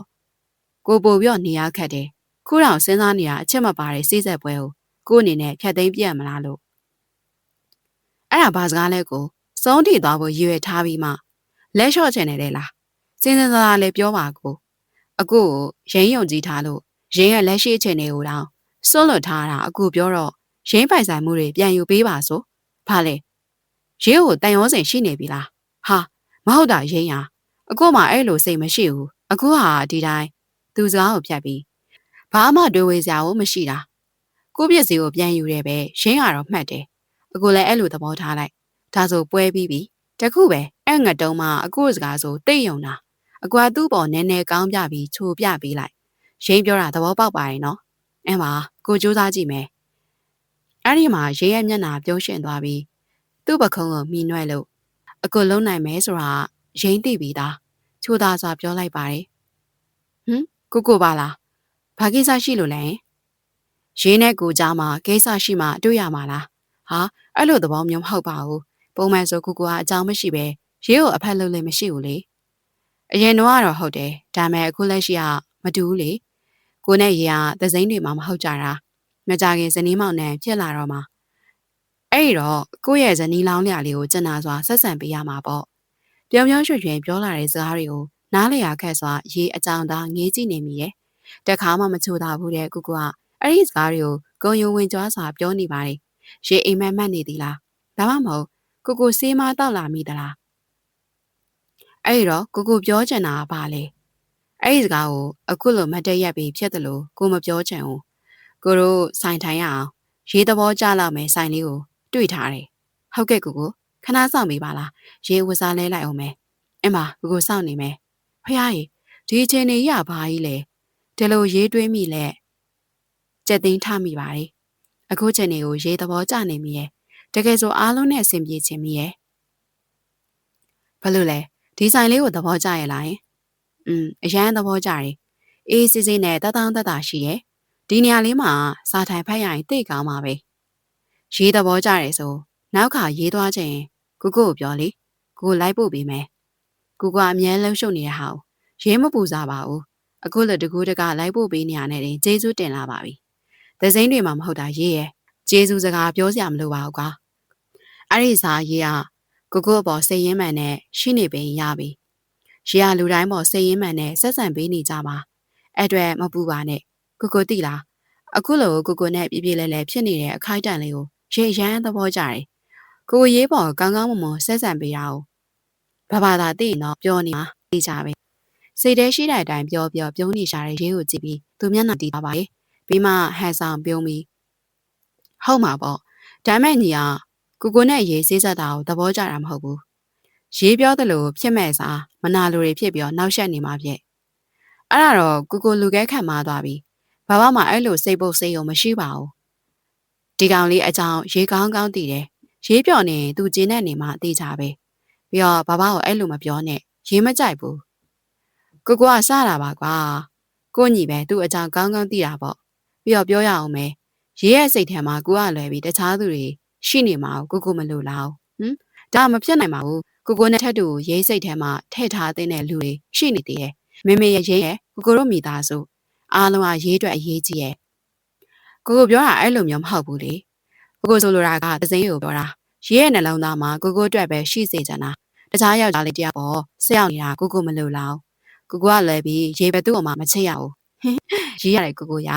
ကိုပြောတဲ့အချစ်ဆိုတာဘလို့ရမျိုးလဲဘလို့စိတ်ခံစားချက်ကိုအချစ်လို့တတ်မှတ်လဲဆိုတာရေးမှမသိတာရေးမှမချစ်ဘူးတာလေးတန်လေးတိမ်လျက်ရေးရပြောပါတယ်သူကပြုံးလျက်လူတယောက်ကိုချစ်မချစ်သိရဖို့မခက်ပါဘူးကွာကိုပြောပြမယ်နားထောင်မလားပြောပါအောင်အခုရေကိုနဲ့အခုလိုစကားပြောနေရတာကိုသဘောကျလားပြောလားပြောတယ်လေအဲ့ဒါအချစ်ပဲဟာဟုတ်လို့လားဟုတ်တာပေါ့ဒါအစပဲရှိသေးတယ်တစ်ဖက်သားကြောင့်ရင်ခုန်ဘူးတယ်သူနဲ့မတွေးရရင်ကို့အတွေးထဲမှာသူကနေရာယူထားတယ်ဆိုတာကလည်းအချစ်ပဲကြည်နူးဖွယ်ရမြန်ဝန်းနေနဲ့ကိုကွာရေးကိုကြည့်နေပါတယ်ကိုကလည်းလူမြင်ကွင်းမှာမသိမ့်တော့ပါဘူးရေးကိုပြန်ကြရအောင်နော်ပြန်ကြတာပေါ့ရေးခံစားချက်တွေကိုအတွက်ဖြစ်တည်လာဖို့ကိုမျောလင့်နေပါမယ်ကိုနဲ့ရေကလက်ထက်တော့မအောင်အဲ့ဒီခံစားချက်တွေမလိုပါဘူးရေးပေါ်သစ္စာရှိပင်လုံလောက်ပါပြီရေကားပေါ်ပဲစောင့်တော့မယ်တဲလုံးပြန်ဖြစ်ပြီးတုတ်ချင်တင်ထွက်လာခဲ့မိလေတယ်ကိုပြောဘူးတဲ့ခံစားချက်တွေထဲကတစုံတရာကဘဘပေါ်ခံစားဘူးတယ်အမှန်တကယ်ဆိုဘဘငုံနေတော့ရေးငုံမိခဲ့တယ်မဟုတ်လားဒါဆိုမဖြစ်နိုင်တော့ပါအရာအားလုံးကနောက်ကျနေခဲ့ပြီလေအခုဆိုရေကဘာရှင်ရှင်းနေပြီသားဒီနေ့ကိုနဲ့အတူတူဈေးဝယ်ထွက်လာခဲ့တယ်ရေးကိုထိုင်ခုံမှာခဏစောင့်စီပြီးတော့ကိုကကောင်တာမှာပတ်ဆက်ရှင်းဖို့သွားခဲ့တယ်လူတွေများပြားစွာဝင်ထွက်သွားလာနေတာကိုရေးတယောက်လိုက်ငင်းနေရင်လည်းရုတ်တရက်ဆိုလိုမျက်စိရှိရာဖြတ်သွားတဲ့အရေးလေးကိုမြင်လိုက်ရတယ်သူကရိန်ရိန်ဘာမှမတွေးတော့ပဲရိန်ရဲ့နောက်ကိုရေးလိုက်သွားမိရဲ့တကယ်ဆိုရိန်နဲ့ရေးတို့မစုံဖြစ်တာဟာကြာပြီမမရရရန်ကုန်ရောက်လာရလို့ဆိုရမယ်ရေးရဲ့တူတဲ့သောသွေးရင်းချာဖြစ်တဲ့ရိန်ကိုတတိရတယ်အရီစိတ်နဲ့ရိန်နဲ့တူတဲ့မိမချောနောက်ကိုရေးလိုက်လာမိချမ်းသာရိန်မလန်မကန်းရောက်ခါရေရအတန်ကိုမြင့်ပြီးအော်လိုက်ပါတယ်အဲ့ဒီမိန်လေးရဲ့ခြေလမ်းများတုံဆိုင်သွားတယ်ရေရခက်မြန်မြန်တိုးလျှောက်ပြီးသူမဘေးကိုရက်လိုက်ပါတယ်တေးသေးချာချာကြည့်ပြီးမှဝမ်းသာစွာနဲ့ဘလို့ဖြစ်ပြီးရန်ကုန်ရောက်နေရလဲရိန်အလုပ်ကိစ္စနဲ့လာရလားတမိန်လာလဲရလားရန်ကုန်ရောက်နေရင်လည်းရေးကိုဆက်သွယ်ပါတော့လားခုတော့ရုတ်တရက်ပဲစုံရတယ်လို့မတက်ရက်ပြီးပြောနေတော့မှလားရေတို့တွေဟိုနားမှာထိုင်ပြီးစကားပြောကြတာပေါ့ကောင်းသားပဲသွားထိုင်ကြရအောင်ဘာတွေစိုက်ကြည့်နေရလဲရေရိန်ကသတိပေးတော့မှရေးရရီပြီးရိန်အရန်လှလာလို့လေဒီလိုဆိုတော့လေရိန်အတွက်ရေးစိတ်ချပါပြီအမှန်ဆိုရင်ရန်ကုန်မှာရေးနေရမယ်မဲ့စိတ်ကတော့ရိန်တို့စီမှာပဲတင်နန်းတွေမြန်မြန်ပြီးပါစေလို့ပဲဆုတောင်းနေတယ်အဲ့ဒီခါမှအိမ်တော်မြန်မြန်ပြန်လာလို့ရမှာအော်ဒါနဲ့ရေးမေးတာတွေမဖြေရသေးဘူးနော်ဘာလို့လဲရန်ကုန်ရောက်နေတဲ့အကြောင်းရင်းလေမအူလဲပုံစံလေးနဲ့မင်းနေတဲ့ရွှေရေးရှင်ကိုကြည့်ပြီးရိန်တယောက်စိတ်ပြတ်မိပါတယ်အိမ်တော်မှာဘာတွေဖြစ်ခဲ့လဲဆိုတာကိုရေးတယောက်မသိတဲ့ပုံပဲအဖွားရသူ့သမီးစိတ်ဆင်းရဲမှဆိုလို့ဖုံးကွယ်ထားပုံပေါ်တယ်ရေးတယောက်အတိတ်ပဲပါပြုံးလျက်ရေးမရှိတော့တဲ့ကာလအပိုင်းခြားတစ်ခုမှာဘာတွေဖြစ်ခဲ့လဲဆိုတာရေးမသိဘူးလားဒါမှမဟုတ်မသိချင်ရဆောင်နေရလားရေးကအရှုံးသမားကြီးပဲဆိုပြီးတော့လာလောင်နေရလားရေးရယ်ရုတ်တရက်ကြီးရေးကဝဲနေတဲ့မြန်ဝန်းနေနဲ့ရေးကိုမေးနေပါတယ်ရေးကအကြောင်သားဖြစ်သွားကရေးပါကိုဆိုလိုချင်တာလေရေးကိုပုံမှန်လည်းပြောပြပါလားရေးနားမလဲလို့ပါအိမ်တော်မှာဘာဖြစ်နေလို့လဲဟုတ်ပြီလေရေးသိချင်မှတော့ပြောပြပေးမှာပါဒါမဲ့ရေးတောင်းဆိုလို့နော်အနေနဲ့ရေးကြောင်းကိုရင်ဟာတွေးခဲတာမဟုတ်ဘူးတကယ်ဆိုရင်းနဲ့ကိုဘွားနဲ့ကိုအစင်ပြောင်ကြိုးစားနေပြီဟုတ်ပါပြီရင်းရဲ့ရေးလေရင်နဲ့ပူလာပြီးမြန်ပြောပါနော်ကျင်းကတပြင်းရှိကြီးချကအန်ဒီကရင်းကိုအိမ်တော်ကရောကုမ္ပဏီကပါနှင်ထုတ်လိုက်ပြီရေဒါကြောင့်ရိတ်စိတ်ညစ်ညစ်နဲ့ရန်ကုန်ရောက်လာခဲ့ရတာဘလို့မဖြစ်နိုင်တာမမေကရင်းကိုဒီလောက်ချက်တာဘာကိစ္စနှင်ထုတ်ရမှာလဲရင်းရဲ့ဒါတခုခုမှားနေရပဲနေမှာရေးတရားစိုးရံပူပန်စွာနဲ့ရင်းရဲ့လက်လေးကိုစုပ်ကင်ကပြောနေမိရဲ့ရင်းကမျက်ရည်တွေရစ်ဝိုင်းကအန်ဒီအမားမဟုတ်ပါဘူးရေးရဲ့တကယ်ဆိုရင်းမားခဲ့တာရင်းကိုလူယုံတက်သွားတာရင်းရဲ့လက်ထောက်ကရင်းနာမည်ကိုအလဲသုံးစားလုပ်ပြီးငွေလိန်ထွက်ပြေးသွားတယ်ဒါကြောင့်ရင်းကကုမ္ပဏီထိခိုက်အောင်လုပ်မိတယ်လို့ဖြစ်သွားခဲ့တာအန်ဒီကဒေါသထွက်ပြီးရင်းပေါ်ပုံချတယ်ပြီးတော့ရင်းကိုရင်းကဆက်မပြောပဲရှိုက်ကြီးတဲ့ငယ်ငိုပါတယ်ရေးလဲဝမ်းနေမိတယ်ဘာမဟုတ်တဲ့ကိစ္စလေးနဲ့မေမေရက်ဆက်ရက်တယ်လို့တွေးမိပါတယ်ရင်းကိုတနာနေမိတယ်မငိုပါနဲ့တော့ရင်းဒီကိစ္စကိုရေးဖြေရှင်းပေးမယ်ဒီရန်ကုန်မှာနေကြတယ်ဆိုလဲရေးကိုပြောရောပေါ့ရေးခေါ်ထားမှာပေါ့ရင်းရဲ့တကယ်ဆိုရေးဘွားမှာမေမေနဲ့ရင်းပဲရှိတော့တာတခုခုဆိုရေးကိုတိုင်ပင်မှာပေါ့ပြီးတော့ဒီကိစ္စကိုမေမေရေးကိုပြောတဲ့နယ်အန်ဒီကရေးစိတ်ညက်မှာဆိုလို့မပြောတာနေမှာပါ ရင်ဘွားနဲ့ရင်ရှိပါစေတော့ရေးရဲ့ရှင်ဟာဘသူ့အမအပြစ်မဆိုရက်ပါဘူးရင်ကြောင့်စကားချေတင်ဖြတ်မှမလိုလားဘူးပြောတဲ့နာတော့ပြောရမယ်ရင်တယ်လို့မှမဟုတ်ရင်ရင်အတွက်ဘယ်တရားပါမလဲရင်အတာနေပါရေးဖြည့်ရှင်းနိုင်ပါလေရေးပြင်းဦးလင်ကိုပြန်မယ်ပြောစရာရှိတာပြောပြီးရင်တော့ရန်ကုန်ပြန်လာမယ်အဲ့ခါကျရေးနဲ့တူတူလာနေဖို့ရင်းဝင်လာခေါ်မယ်နော်ဘာမှစိတ်မညစ်နဲ့ရင်းနေတကယ်ဆိုရင်းနဲ့ကြီးကညီမတွေပဲလေကျေးဇူးပါကြီးရဲ့ရင်ရရေးစကားကိုဝမ်းသာဟန်နဲ့ရေးကိုတိုင်းဖက်လိုက်ပါတယ်ရေးရပြန်လဲဖက်ထားမိရဲ့တစ်ဖက်ရှိရင်တယောက်ကောက်ကျစ်စွာပြုံးလျက်ရေးရဲ့ဖုန်းမြည်တိုင်းကြောင့်နှစ်ဦးသားခွာလိုက်ပါတယ်ဖုန်းကိုထုတ်လိုက်တယ်စခရင်ပေါ်ကကိုကိုဆိုရဲ့နာမည်ကိုတွေ့လိုက်မှအော်ဟုတ်တာပဲကိုကိုကိုထားခဲ့ပြီးရိန်းနှောင်းလိုက်လာမိတာသူစိတ်ပူနေတော့မှပဲခဏတော့ရိန်းအင်းပါရေးတယောက်ဖုန်းကင်လိုက်ပြီးဟယ်လိုကိုကိုရေးကအပေါ်တက်မဲ့ဆက်လီကနာထိုင်ခုံမှာဟုတ်ဒီမှာပဲစောင့်နေလိုက်မယ်ဖုန်းချလိုက်ပြီးတော့ရေးရရင်ကိုပြုံးပြလိုက်ပါတယ်ရင်ကအလိုက်ထိုက်ပြုံးလိုက်ပြီးတော့အဲ့ဒါဆိုရင်ပြန်တော့မယ်ရေးမပြန်ရပါဘူးနော်ကိုကိုတီကိုလာနေပြီ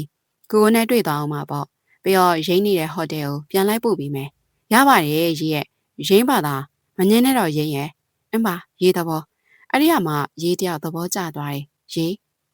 ကိုကိုရောက်လာပြီဒီကောင်မလေးရှောက်သွားနေတယ်ထင်တာရင်းနဲ့စုံနေတာကို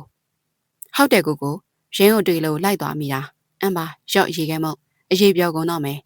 သူ့လက်ထဲကရေကမ်းမုံခွက်လေးကိုရေးစီကိုသူကထိုးပေးလိုက်ပါတယ်ရေးကလည်းကလေးတယောက်လိုပျော်ရွှင်စွာနဲ့ရင်းတယောက်အကဲပုံနေတဲ့သူ့ကိုမျက်နှာသေးနဲ့စိုက်ကြည့်နေမိတယ်သူကတော့ရင်းရှိရလို့မထင်တဲ့ပုံစံမျိုးဟုတ်ဒါနဲ့ရင်းနေတဲ့ဟိုတယ်ကိုပြန်ပို့ပေးအောင်နော်ရပါတယ်ရေးရဲ့တကယ်ဆိုရေးတို့နှစ်ယောက်ကိုမနှောက်ယှက်ချင်တော့ပါဘူးအခုလိုပြောနေကြတာမြင်တော့ဝမ်းသာလိုက်တာ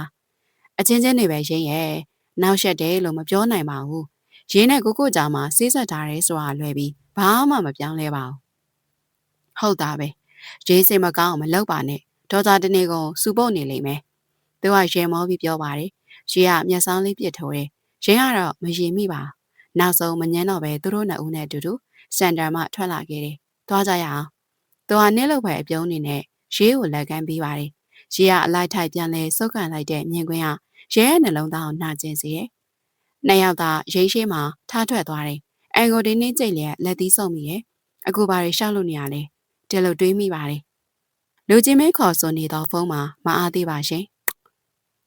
သူမစိတ်ထဲကဒေါသတွေကိုဖုန်းလေးပေါ်ကိုပုံချလိုက်မိရဲ့ဖုန်းလေးကဒေါသတွေနဲ့အတူကြွေကင်းပေါ်မှာတစားစီကွဲလက်ဖုန်းကိုချပစ်တာဘာသဘောလဲအကိုရှင်ပါရီတွေးနေရလဲဒီပုံစံနဲ့ရင်းကိုပထုတ်ဖို့စဉ်းစားနေရလားမရအောင်နော်ရှင်ရွယ်ရဲကိုလာမစမ်းနဲ့ချက်ချင်းဆိုသလိုရင်းရဲ့လက်ဆွဲအိတ်ကိုယူလျက်အခန်းပြင်ကိုထွက်လာခဲ့တယ်အခုချိန်မှာရင်းသိချင်တာတခုတည်းရဲ့အကိုပါရီလုံနေလဲရင်းကိုတတိယရဲ့လားရင်းအတွက်နေရာရှိသေးရဲ့လားရင်းနဲ့ပူလောင်လာပြီရင်းဘွားမှာအကူပဲရှိတာအကူကိုရင်းလက်မလွတ်နိုင်ဘူးနေပါအောင်ရှင်အမ်ဒီနဲ့ကြိုတယ်ချိန်ထားတာမရှိရင်ဝင်ခွင့်မရှိပါဘူးနော်ဝန်ထမ်းကောင်မလေးရဲ့စကားဆုံးမှာရိတ်တယောက်မျက်ဝန်းစိမ်းနဲ့စိုက်ကြည့်လိုက်ပါတယ်ကောင်မလေးကအနှင်းငယ်တောဆုပ်သွားပြီမဲ့ရင်းကိုဆက်တားစေမင်းအလုံးမပြုတ်ချင်ဘူးဆိုငါရှိရဒီညဝင်ဖို့ခွင်တောင်းစရာမလိုတဲ့သူတွေထဲမှာငါလဲပါတယ်ဒါပေမဲ့အမကိုကျမတို့တွေမမြင်ဘူးပါဘူးအမ်ဒီနဲ့ဘယ်လိုပတ်သက်ပါတယ်လဲဒါမှမဟုတ်နာမည်ပြောပေးပါလားအမ်ဒီကိုတော့ပြောပေးပါမယ်မလိုဘူးလို့ပြောနေတယ်လေနားမလဲဘူးလား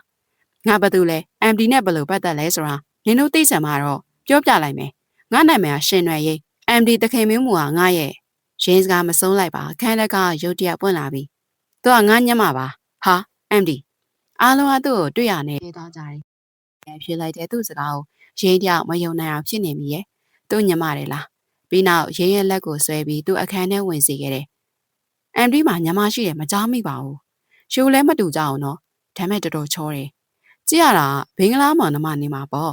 တိတ်ဆန်းကိုတတိကိုလိုက်ဝေဖန်မနေနဲ့နင်တို့အားလုံးအလုပ်ပြုတ်ချင်နေပြီထင်တယ်တရားတက်တန်စီညာစီသွားပြီးနောက်အတန်တိတ်သွားတယ်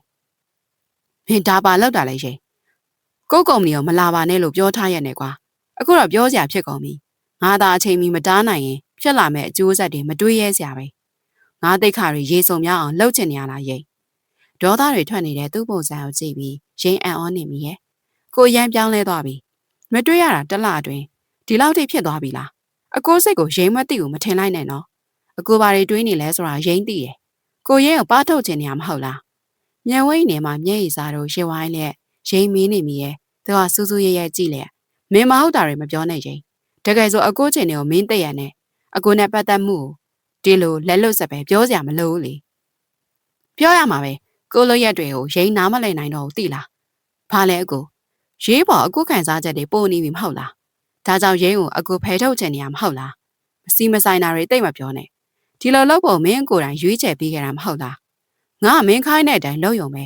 ဒါတွေအားလုံးကမင်းနဲ့ငါကောင်းစားဖို့ဆိုတာသိထားသူမပခုံကိုဆွဲကင်ပြီးသူပြောနေမိပါတယ်သူမျက်ဝန်းနေခဏမငြိမ်ခဲ့ပါအမှန်တရားကိုသူရင်မဆိုင်ရဲပါတကယ်လို့သူရဲကိုချစ်နေမိသည်ကိုရင်းသိခဲ့ရင်ဖြစ်လာမယ့်အကျိုးဆက်ကိုသူမတွေးရဲပါသူကြောင့်ဖြူစင်လွန်းတဲ့ရဲကိုမထိခိုက်စေလိုပါတကယ်ဆိုသူဒီသာအပြည့်ရှိတာမဟုတ်ပါလားရင်ကသူ့လက်တွေကိုဖြေးချလျက်မျက်ရည်တွေနဲ့စိုက်ကြည့်လိုက်တယ်မှန်ပါတယ်ဒါတွေအားလုံးရိမ့်မဲ့စီစဉ်တာပါဒါပေမဲ့ရိမ့်စီစဉ်တယ်လို့မဖြစ်လာသေးဘူးအခုဘာတွေတွေ့နေရလဲတာလားဆိုတဲ့အချိန်ကမလုံလောက်သေးဘူးလားအကိုသိပါတယ်ကွာအကိုသူ့ကိုစီးယုံတော့မှာပါဒါကြောင့်ရိမ့်စီအေးထားပြီးတရင်ကောင်စောင့်နေပါနောက်ခါတစုတို့ရှောက်မလုပ်ပါနဲ့တကယ်လို့ခြေလန်းတလန်းမှရင်အကုန်ဆုံးရှုံးသွားလိမ့်မယ်ကိုပြောတာသဘောပေါက်လားလေးတန်းဖြေရော့လို့သူပြောနေမိရဲ့ရဲစီယာအပြေးဝယုံကြည်ရဲ့အကြည့်ကိုပြန်မရခဲ့ပါကောင်းပြီလေအကိုစကားတီးပေးပါအေးတခုတော့တိထားပြီရဲရောအကိုသစ္စာဖောက်ဖို့ရောင်လို့တော့မတွေးလိုက်နဲ့နော်ရိမ့်စိတ်ရှိတိုင်းပတ်ရမ်းမိအကိုအသက်ကိုတောင်မှအာမခံပေးနိုင်မှာမဟုတ်ဘူးနောက်ဆိုရင်းဖုံးခေါ်ရင်တန်းကင်ပေးပါရင်းဖုံးဥပိ္ပခါမပြုတ်ပါနဲ့ညမကိုသိပါပြီတွေးနေတဲ့သူမရဲ့စကားတွေကသူ့ကိုကြစ်သေးထစီပါတယ်သူပတ်သက်ဘူးတဲ့သူမကအခုလိုတွေးအေးတက်မှန်းသူတကယ်မသိထားမိပါဘူးသူ့အဖြစ်ကမိခဲတခဲကိုပူမှန်းသိရဲ့ကင်ထားမိသည့်လူမိုက်နဲ့တူနေပါတယ်ဟွန်းလေဘူးတစ်ချက်သူမုတ်ထုတ်လျက်ဆိုပါဘောမိအိတ်လိုက်ပါတယ်ဖုန်းစကရင်ကိုလက်လေးနဲ့တောက်လိုက်တာနဲ့ပချိုင်လေးနှစ်ဖက်ပေါ်အောင်ပြုံးနေတဲ့မျက်နှာဝဝိုင်းနဲ့ကောင်မလေးရဲ့အပြုံးလှလှလေးတွေကသူ့တော့ကတွေကိုငြိမ့်စေခဲ့တယ်တခဏတွင်းမှာသူ့ဘာအလိုလိုပြုံးမိလိုက်ပါတယ်အော်အချစ်မင်းကိုချစ်မိတဲ့အချက်ကဒီလောက်ထိအေးချမ်းလိမ့်မယ်ကိုစောစောကသိခဲ့ရင်အခုလိုတွေဖြစ်မှာမဟုတ်ဘူးရေးရယ်စိတ်ကောင်းနေရောမပြီးသေးဘူးနော်တမီမမေကိုအခုလိုဆန္ဒပြလဲမပူပဲမမေအနေနဲ့ရင်းကိုလက်လွတ်စပဲခွင့်လွှတ်မှာမဟုတ်ဘူးသူ့လိုရက်တွေကအရန်ကိုစိုးရလွန်နေမောင်နေကဘာသာအချိန်ရောက်မလာခဲ့၏ကုမ္ပဏီတော့မတွေးဝင်စရာပဲအပြင်လူတက်လို့မသိပဲလူယုံတက်တာပူဆိုးတယ်ဆိုတဲ့စကားအလွယ်ထားခဲ့တာမဟုတ်ဘူးလေပြီးတော့ဒီကုမ္ပဏီကဆုံးမသွားတဲ့တမီးဖေဖေအတွက်ဘလောက်ထိအရေးပါလဲဆိုတာတမီးသိဆုံးပါမမေစကားအဆုံးစိတ်အလိုမကျသူဟာရေးပါမျက်မှောက်ကျုံနှုတ်ခမ်းဆူထားလျက်မမေကိုတေချာကြည့်လိုက်မိတယ်မမေမျက်နှာကပုံမှန်ထမ်းမှကြောနေပါတယ်ဒါမဲ့ရင်းကသမီးရဲ့တူတဲ့သောညီမလေးလေမမေရဲ့ဥပက္ခတစ်ချက်ကြောင့်သူ့ဘဝလေးဘယ်လိုဖြစ်သွားမလဲဆိုတာမမေတွေးမိရလားသူ့မှာအားကိုးစရာဆိုလို့ဒီမိသားစုပဲရှိတာမမေကလူကြီးတယောက်ပါဒါမမေတွေးပြီးသားသူတော်မိသားစုကျေးဇူးကိုမထောက်ထားပဲလှုပ်ရက်ခဲ့သေးတာအမှတ်သားလောက်အောင်တော့သင်ခန်းစာပေးရမှာပဲအခုလိုသူလွတ်လပ်နေတယ်ဆိုတာကအလျှော့ပေါ့ဆုံးပြစ်ဒဏ်ပေးထားတာဆိုတာသိထားသူလုပ်ခဲ့တဲ့လုပ်ရက်တွေကိုတာဝန်ယူပေးမဲ့သူမရှိဘူးဆိုရင်အခုလောက်ဆိုရင်ထောင်ထမင်းဟင်းတွေစားနေရတော့ပြီတူမဆိုတဲ့အသီးစိတ်နဲ့မမေလှုပ်တဲ့တလောက်လှုပ်ပေးခဲ့ပြီပဲဒါတဲ့ပူထက်တော့မတက်လာနဲ့ရေးစကားဟယုံရှိသေးမမေဟာပေးပင်လိုက်သည်မို့အားမလို့အားများနဲ့ပါဇက်အောင်သာဖြစ်နေမိပါတယ်စိတ်ထဲမှာလည်းရင်အတွက်စိတ်မကောင်းလာပါကောင်းပြီလေမမေဘက်ကစကားအကုန်ပြောပြီးမှတော့တမီလည်းလှုပ်တဲ့နာကိုဆက်လုပ်ရမှာပဲမမေလက်မခံခြင်းနဲ့ရင်းကိုတမီလက်ခံမယ်တမီစောက်ရှောက်မယ်အဲ့အတွက်မမေတားခွင့်မရှိဘူးရွှေရေးရှင်ညီတခင်မလေးရဲရဲ့နောက်ပေါင်းမှာခေါ်တန်တဲ့ကြားလိုက်ရပါတယ်အတန်လာရစီလဲကြည့်ပြီးတော့အိမ်တော်အလုသမားတဦးကိုတွေ့လိုက်ရတယ်အဲ့ဒီမိန်းကလေးကရေးအားအယုတ်သေးပြီးလျက်ဘာကိစ္စရှိလို့လဲရှင်အိမ်တော်ရှေ့ဖြာပန်းဥယျင်တခင်မလေးကိုတွေ့ဖို့လူတယောက်စောင့်နေပါတယ်ကျမကိုအမစကားပါလို့လာသိပေးတာပါရှင်ဟုတ်လားရေးသွားတွေ့လိုက်ပါမယ်ဟမ်ဘာလဲရုတ်တရက်ကြီးမြင်လိုက်ရတော့အံ့ဩသွားတယ်မလားအင်းပေါ့မမသိထားတာမင်းနိုင်ငံသားပြန်သွားတယ်ဆိုအခုလိုအိမ်တော်မှာမြင်လိုက်ရတော့အံ့ဩသွားတာပေါ့ဒီမှာရှိနေရတဲ့အကြောင်းရင်းလေးဆိုစမ်းပါဦးအလုပ်ကိစ္စနဲ့ဒီမှာတောင်းတင်နေရတာမမကြီးဒါမဲ့ကျွန်တော်ဒီမှာရှိနေတဲ့အကြောင်းကိုဘယ်သူမှမသိစေချင်ဘူးအထူးသဖြင့်အိမ်ကလူတွေကိုပေါ့မမလေးဝက်ပေးထားမယ်ဆိုပါတော့ဟုတ် အတွက်အပန်းမကြည့်ဘူးမဟုတ်လားဒီလောက်ကတော့ဖြစ်ပါတယ်ဒါနဲ့ဘာတွေများလုပ်နေရလို့အိမ်ကလူတွေကိုမသိစေချင်ရတာလေအဲ့ဒီအဖြေကနောက်တော့သိလာအောင်ပါအခုတော့စောသေးတယ်အခုတော့မမျက်နှာလေးကိုမော်ဖူးကျင်လို့ထွက်လာခဲ့တာမင်းရတော့လေကျွန်တော်တို့ညအခုလိုလေမတွေ့ရတာနှစ်နဲ့ကြည်ခဲ့ပြီနော်မနဲ့မတွေ့ရတဲ့ခိုက်တန့်တွေမှာကျွန်တော်ပြုံးမှုတောင်မိတယ်ဘာလို့လဲအချိန်တိုင်းမကိုလွမ်းနေမိလို့ပေါ့ဟာဘာကလည်းမဟုတ်တာတွေဒီလိုအချိန်မှာဒီစကားမပြောတဲ့နာသိပေမဲ့ကျွန်တော်လည်းခံစားတတ်တဲ့လူသားပဲလေမလက်မခံချင်တော့နားတော့ထောင်ပြီးပါအော်ဒါနဲ့ဖဖကိုမကူညီတကူတောင်းစရာရှိတယ်နှံဦးကြားစကားလမ်းကြောင်းလွဲလိုက်မိပါတယ်ဘာများလဲမအတွက်ဆိုကူညီပေးဖို့အသင့်ပါတခြားတော့မဟုတ်ပါဘူးကုမ္ပဏီဖြစ်သွားတဲ့ပြဿနာတွေအသေးစိတ်သိကြတယ်နောက်ပြီးရဲကိုမေပြန်လက်ခံပေးဖို့ဘာတောင်းဆိုပေးပါလားကုမ္ပဏီကိစ္စကကျွန်တော်ကူညီနိုင်ပေမဲ့မတ်ရှင်နဲ့ရင်ကိစ္စကတော့မလွယ်တော့ဘူးဟာဒါဆိုရင်ကိုဘယ်လိုလုပ်ရပါမလဲအကြံအိုက်စွာရေယာညှင်းယူလိုက်ပါတယ်အော်မရှင်ရွယ်ရေးကြောင့်ဘာမှမသိရှာတယ်ရော့ဒါကျွန်တော်စီဆက်သွယ်လို့ရမယ်လိမ့်စာကဲတကယ်လို့အကူညီလိုအပ်ခဲ့ရင်ကျွန်တော်တရိရပေးပါဘယ်နေရာရောက်စီအပြေးလာခဲ့မယ်ဒါနဲ့ပြေးဦးလင်မှာကြာနေအောင်ပါလားအလံစိုးတပတ်လောက်ပဲနေဖြစ်မှာပါရဲ့မမေကလည်းနောက်3ရက်ဆိုရင်နိုင်ငံခြားကိုလေးလာကြီးကြီးထွက်ဖို့ရှိတယ်လေဒီမှာတယောက်တည်းဖြစ်နေမှာဆိုတော့မြန်ပြန်ဖြစ်သွားတာဟုတ်ပါပြီဒါဆိုမရှိတဲ့ရက်တွေကျွန်တော်လာလေပြစီနော်ချက်ကျွေးရဲ့ဟင်းလက်ရလေမြည်ဆိုင်ရင်ပေါ့အင်းပါစလွန်ကားဖြူလေးကသူတို့အိမ်တော်ရဲ့စင်ဝင်အောက်ကိုထိုးရက်လိုက်ပါတယ်ရေတယောက်ကားပေါ်အမြန်ဆင်းလျက်ကားနောက်ပေါ်မှာအဝဲအိတ်ကိုဆွဲယူလာတယ်မျက်နှာမှာလည်းကြည်နူးခြင်းအပြည့်ပါရင်းဆင်းတော့လေဒါပေမဲ့တွေဘာတွေပြောမနေနဲ့တော့ရေကဆင်းဆိုဆင်းပေါ့အင်းပါရေရဲ့တကယ်ဆိုရေကကြည်ပြူပေမဲ့အကူနဲ့သူ့မိဘတွေမကြည်ပြူမှာစိုးရင်လို့ပါအဲ့အတွက်ပူးမနေပါနဲ့ဦးနဲ့အန်ဒီကမမေနဲ့တူတူခီးထွက်သွားကြတာတော်တော်ကြာအောင်ပါသူတို့ပြန်လာရင်လည်းရေးနဲ့နေဖို့ပြောပေးမယ်ပြီးတော့ကိုကသဘောကောင်းပါတယ်ရေးပြောပြရင်တော့လက်ခံပါပါအဲကမှခဏထိုင်အောင်အမောပြေအေးလေးဖြော်ပေးမယ်အဲ့ဒီချိန်မှာဘယ်သွားနေရလဲရေးကိုဖုန်းခေါ်တာဘာလို့မကင်တာလဲအဲ့ဒီလက်ကိုခောက်တင်နေကိုကအိမ်ပေါ်မှာဆင်းလာကမီးတယ်အော်ကိုအဲ့ဒါလေးရေဖုန်းတန်တိုးထားမိလို့ပါမကြားလိုက်လို့ဘဲမှမသွားပါဘူးကိုရဲ့ကိုလာတာနဲ့အတော်ပဲအဲကမ်းမှာရင်းရောက်နေတယ်စကားသွားပြောလိုက်ပါအောင်ဟမ်ရေးရဲ့စကားဆောင်သူ့မျက်ခုံးတွေတွန့်ကွေးသွားပါတယ်မျက်နှာကြောလည်းတင်းမာသွားတယ်ဒီကိုဘာလာလောက်တာလဲရှင်ဘာတွေလာရှုပ်အောင်လို့လဲအတန်အောင်နှင့်ပြီးစိုးရင်ကြီးစွာသူပြောနေသွားလေရင်းကတော့သွေးအေးနေစေဆိုပါပေါ်မှာဇိမ်ကြကြမိထိုင်လျက်ကိုချစ်သူအိမ်လာတာပဲရှုပ်ရတယ်ဖြစ်ရအောင်မလားအဲ့စကားမင်းထက်မပြောရင်ကောင်းမယ်နော်ဒေါ်ကြရေးကြသွားရင်ပြဿနာတက်ကုန်လိမ့်မယ်ဒါဆိုကြိုးစားထားသမျှတဲတဲ့ရေသွင်းဖြစ်သွားလိမ့်မယ်သိရလားသိတာပေါ့ဒါမဲ့ရင်တီအိမ်ကိုလာတာအနောက်ရှက်ပေးစံလို့လာတာမဟုတ်ဘူးအကိုမပြီးမြောက်နိုင်တဲ့ကိစ္စတွေကိုမြန်ပြီးမြောက်အောင်အနားနေကူညီပေးမလို့ဆိုတာသိတာမဟုတ်သေးပါဘူးရင်းရေရုတ်တရက်ရေကအေးခွက်ကင်ကရောက်လာတာမို့နှုတ်သားအနေတီလိုက်ကြတယ်အေးတောက်လိုက်အောင်ရေကျေးဇူးပါကြီးရဲ့ညီမတွေကြမှာကျေးဇူးမလိုပါဘူးရင်းရဲ့ဒါနဲ့ကိုပြောလေရေရင်းကိုဒီအိမ်မှာရေးခေါ်ထားခြင်းနဲ့ပြီးတော့အပြင်မှာထားရင်ရင်းကိုစိတ်ပူနေရတာနဲ့ရေးသိလိမ့်မယ်သိရလားအမလေးပြကိုဇနီးလောင်လေးတည်တော့မတည်လိုက်ပါနဲ့ခေါ်ထားခြင်းခေါ်ထားပါဟုတ်ကျေးဇူးကိုတွေ့လားရင်းအဆင်ပြေသွားပြီ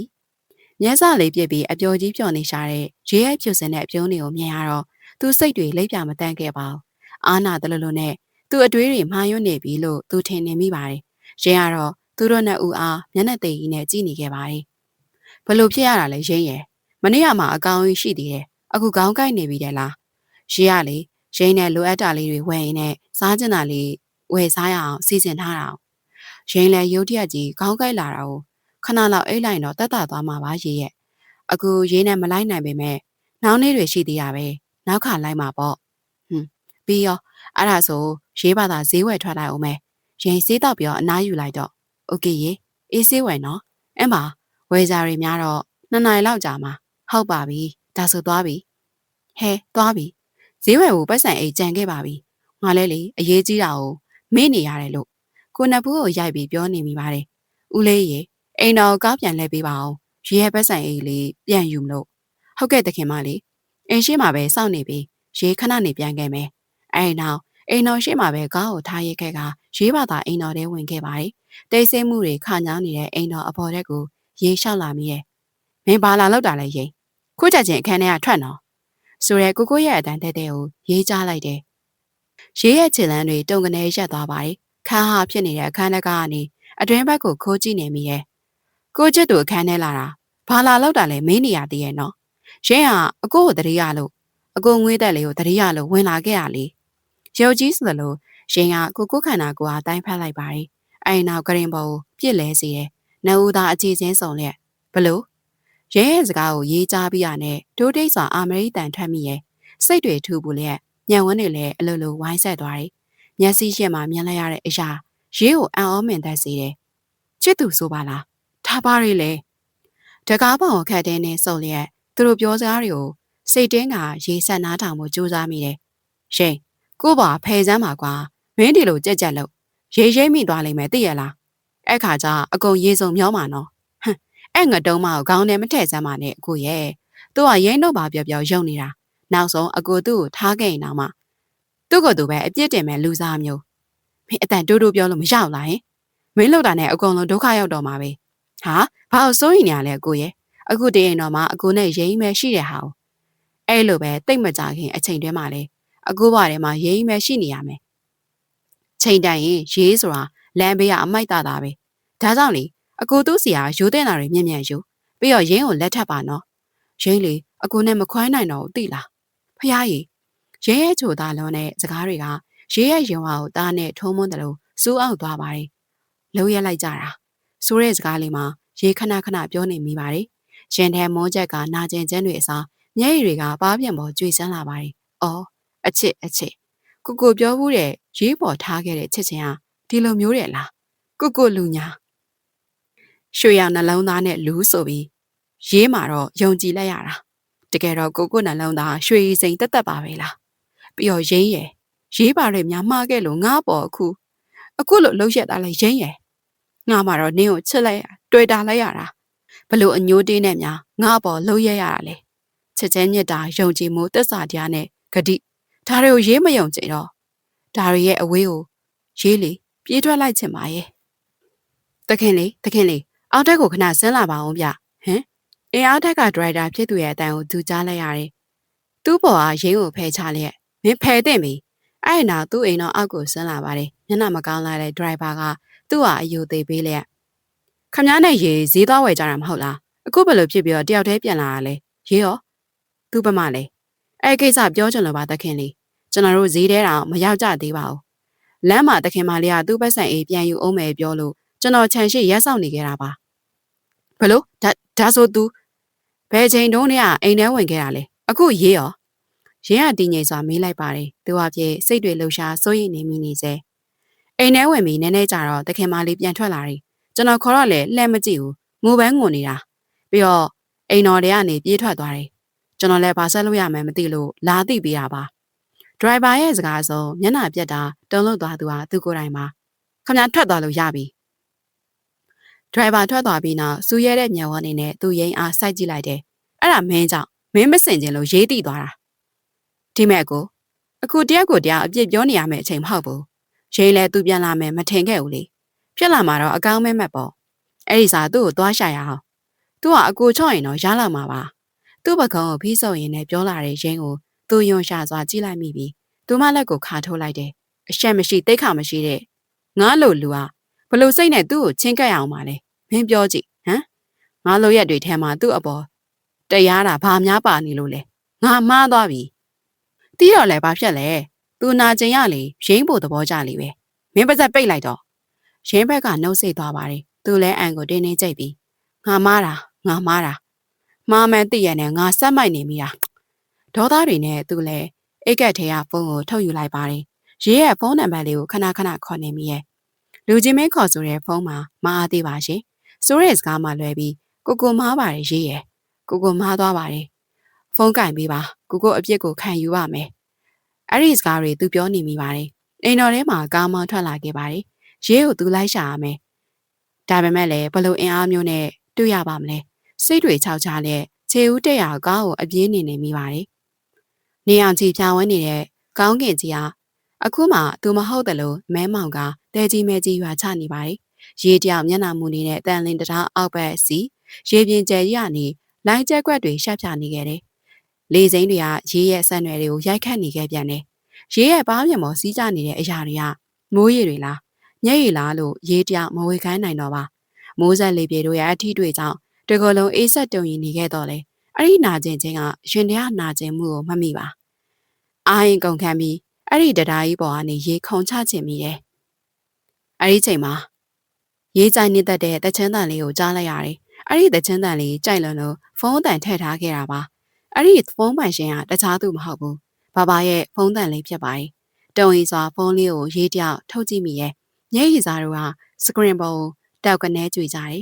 ဘာဘာလေဟုတ်တယ်အရေးကြောင်းရှင်ဆက်သွယ်ဖို့မှာခဲ့သည်ပဲလေးတွဲစွာနဲ့ဖုန်းပြန်ဖြေဖို့အားယူလိုက်ပါတယ်ဟယ်လိုမမအခုပါမလဲကျွန်တော်ရန်ကုန်ရောက်နေတယ်မမရဲ့မမအားရင်လာလဲလို့ရမလားရှင်နန်းတဲကြွတဲ့ဘဘအတန်တွေကိုရေးချလိုက်ပါတယ်ဟမ်မမဘာဖြစ်နေရလဲမမအသက်ရှူတန်တွေအရန်ပြင်းလွန်းနေတယ်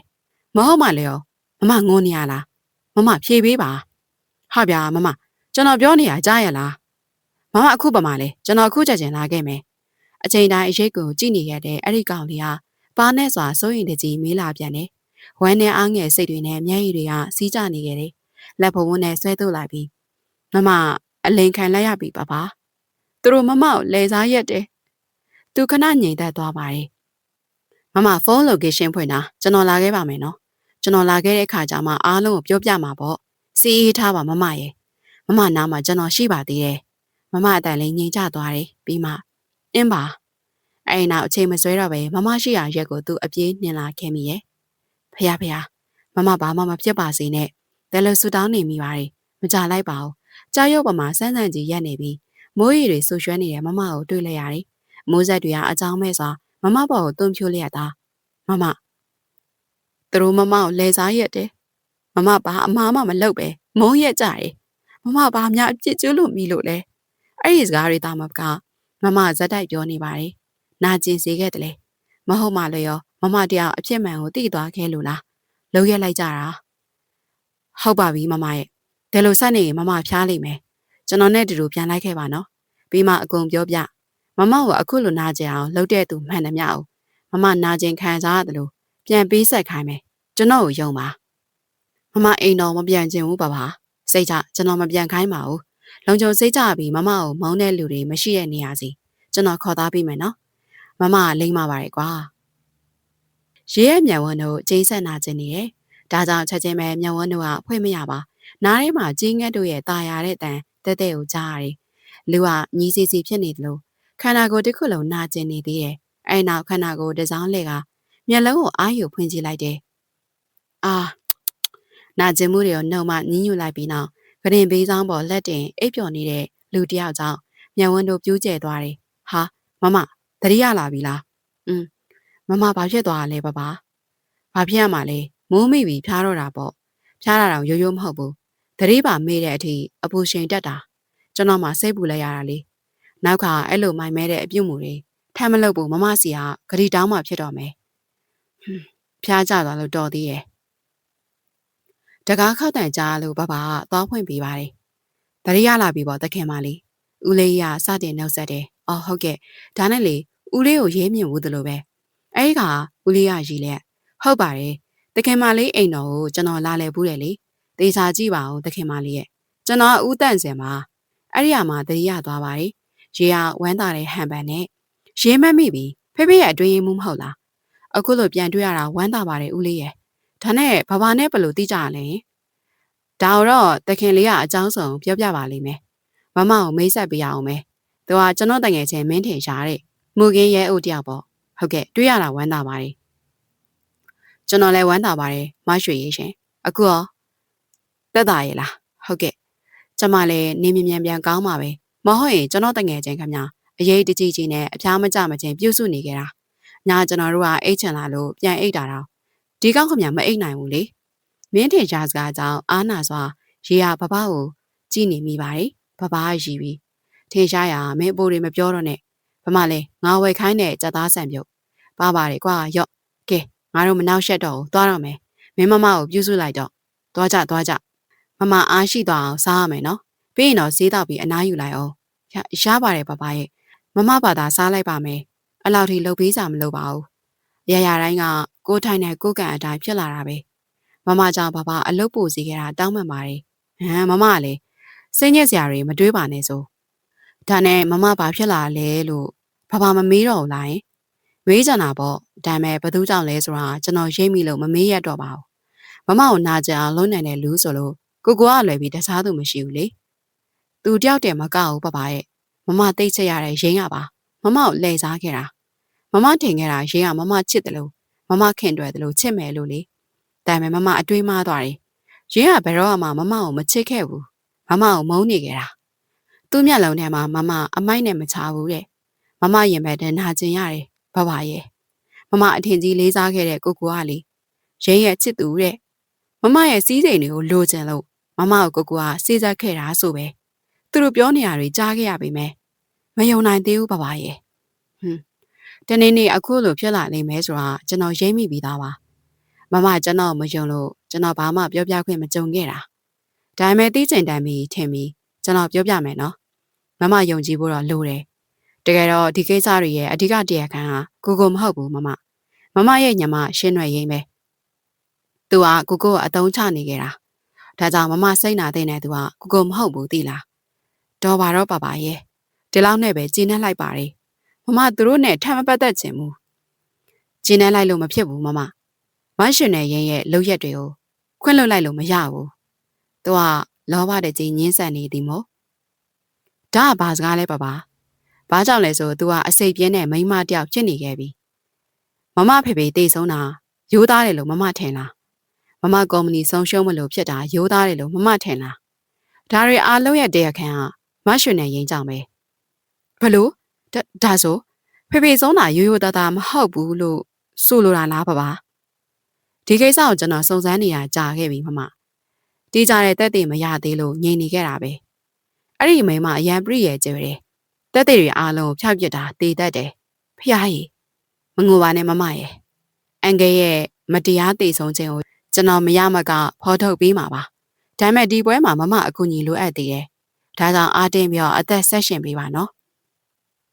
နလားခန့်ကြတော့တရင်ဆောင်ပေါ်ကလူပြောကြော်ညာတစ်ခုကိုဖတ်ပြီးရဲ့နောက်မျက်နှာအလိုလိုတီးသွားတယ်မတတ်မတာတက်ကျင်းချလျက်ဇပွဲပေါ်ကိုတရင်ဆောင်ပြေးချလိုက်တယ်ဘာဖြစ်သွားလဲမနာမည်နဲ့လူပြောကြော်ညာစာထပ်တွေ့ပြန်ပြီလားရဲကိုအရေးလိုဂယုတဆိုင်ကြည်နေရှာတဲ့ဘဘမေးလာတယ်ရေကခမ်းမဲ့ပြုံးကကောင်းကြီးပြတယ်သူတို့ကတိတ်ဇွဲကြီးရပဲဘရဲ့မကိုရှာနေတာမမောကြသေးဘူးလားမသိဘူးတကယ်စိတ်ပြက်စရာပဲဘယ်မောနိုင်မှာလဲမပျောက်သွားတဲ့အကြောင်းမမေတီးသွားပြီကိုအပြစ်တင်နေရလေအခုဆိုဒုက္ခများဘေးကျက်နံကျက်ဖြစ်နေပြီဒါပေမဲ့အခုချိန်ဒီကုမ္ပဏီရဲ့လုပ်ပိုင်ခွင့်တွေသူ့မှာရှိနေတော့ဒယ်ဒီကကိုအရန်ယုံကြည်နေတာဟုတ်လားဒါနဲ့လေမဒီနေ့မိတ်ကပ်ပြန်ထားတာဘလို့နေလဲမျက်နှာလေးပင်နဲ့မမေးပါတယ်သူအပြည့်မမျက်နှာလှလှလေးကိုမျက်တောင်မခတ်ပဲစိုက်ကြည့်နေမိဒီမှာတပါမပြုံးနေကဒီငိမ်တဲ့ထက်အေးဆက်လာပါတယ်သူချစ်ရတဲ့မအခုမှအဖြစ်ကိုယုံကြည်မှုရှိတဲ့ကြောက်စစ်ကဲတို့မကြောထက်မြက်လာတဲ့မိမလာလေးတူဖြစ်နေခဲ့ပါပြီနှစ်လဆိုတဲ့အချိန်ကာလမကိုကုစားပြောင်းလဲနိုင်ခဲ့ပြီသူ့အနေနဲ့အမှုအချိန်တွေသာပြောင်းလဲခဲ့တော့လေမပေါ်ချင်းမြဲအရေးလိုနေချင်ခဲ့ရမြဲပါဒီကောင်လေးဘာတွေအဲ့လောက်ထိစိုက်ကြည့်နေရလဲမမေးရဖြေအောင်လေအော်လုံးဝ perfect ပဲမဘလို့နေကျွန်တော်မျက်ဝန်းထဲမှာတော့မအလားအဆုံးဘယင်မတပါပဲတနည်းအားဖြင့်ကျွန်တော်ရဲ့ရင်ခွင်နန်းတော်မှာအုပ်စိုးချဲ့လဲခွင့်ရတဲ့တူဦးတဲ့တော့ဘယင်မလေးပေါ့ဖဖမြင်ကိုမေးနေတာမဟုတ်ဘူးနော်အားလုံးရဲ့မြင်ကိုမေးနေတာအဲ့ဒါကိုအထွေထူးမေးနေကြလားကိုသာမလှကိုမြင်ယူမတက်ဖြစ်သွားမှာသူယူသွားစရာမလိုပါဘူးအဲ့ဒီစားမကိုသူတို့မျက်လုံးထဲမှာတနာစရာတရဝါလို့မမြင်ရင်ပဲတော့ပြီမလေးသူတို့ရှိမှထပ်မရှုံးချင်ဘူးစိတ်ကြပါအဲ့လိုဖြစ်စရာမလိုအပြည့်ခံမှာမဟုတ်ဘူးကျွန်တော်အသက်ရှင်နေသူမကိုကာကွယ်ပေးမှာမလို့စိတ်ပူစရာမလိုလေးနဲ့လာတဲ့သူ့စကားကြောင့်ရေရဲ့ရင်ထဲမှာနှွေးထွေးသွားတာကိုဝန်ခံလိုက်ပါတယ်အော်မကိုပြောစရာရှိသေးတယ်ဘာများလဲဒီညကျွန်တော်နဲ့အတူတူမပွဲတစ်ပွဲတက်ရလိမ့်မယ် ဒီပွဲမှာပထမဆုံးစိတ်တိလို့တဲ့နဲ့မမကိုသူတို့ပြန်မြင်ရမှာသူတို့ရင်ဆိုင်မှုအစင်သက်မယ်လားမမသိကြတာပေါ့မမအကောင်းဆုံးကြော်လာမှာပါယုံကြည်မှုတွေညစ်တင်လျက်မမပြောပါတယ်ပြာဆက်တစ်ခုမှာခေါင်းဆောင်မင်းသမီးကနောက်ပိုင်းမှာထွက်လာတာလေဒါကြောင့်လူစုံတဲ့ထိမမခဏတော့စောင့်ရမယ်နော်BLW အနဲ့အောင်ကားထဲမှာပြင်ဘက်ကိုငေးကြည့်ရင်လည်းရေးတယောက်တက်ပြင်းတဲ့ချပါတယ်မီးရောင်စုံထိန်ထိန်ကြီးလာတဲ့စီဒိုနာဟိုတယ်ကြီးတဲ့လေးလံတင်ပွဲကိုရေးတို့ရောက်နေကြတယ်စိတ်တွေလှုပ်ရှားနေပေမဲ့အတက်နိုင်ဆုံးတင်ညာအောင်စူးစမ်းနေမိရဲ့ခဏကြာမှနှက်ပြရောက်ကားတစ်စီးကိုမြန်လိုက်ရတယ်အဲ့ဒီကားထဲမှာကိုနဲ့ရင်တို့ဆင်းလာကြတယ်နှုတ်သားတီတီငိမ့်ငိမ့်လက်ဖက်လာတယ်လူအများကလည်းသူတို့စုံတွေကိုငေးကြည့်နေကြတယ်ဒါကြောင့်သူတို့ကားလေးတွေလည်းဟိုတယ်ဝင်းထဲကိုဝင်လာကြတယ်နောက်ဆုံးပေါ် BLW ကားကြီးအားလုံးကစိတ်ဝင်စားနေကြတယ်မမကြောက်နေလားယင်နည်းနည်းပါးပါးပေါ့အသက်ကိုဝါးဝါးရှုပြီးကျွန်တော်လက်ကိုတင်းတင်းကင်ထားကြောက်စိတ်ပြေးသွားလိမ့်မယ်ဝေါ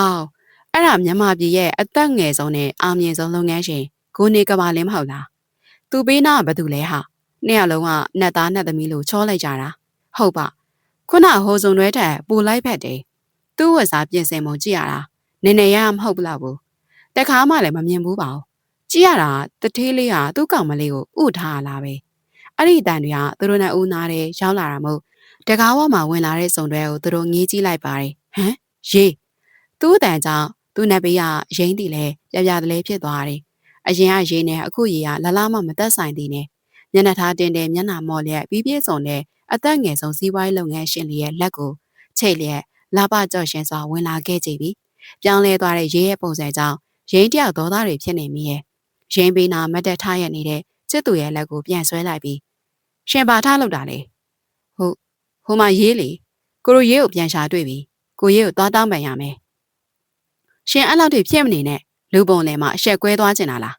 ဒါလီလန်တင်ပွဲနော်ပြီးတော့ရှင်းညီနဲ့ရှင်းနေတာဘာစိတ်ပူစရာရှိလို့လဲဟမ်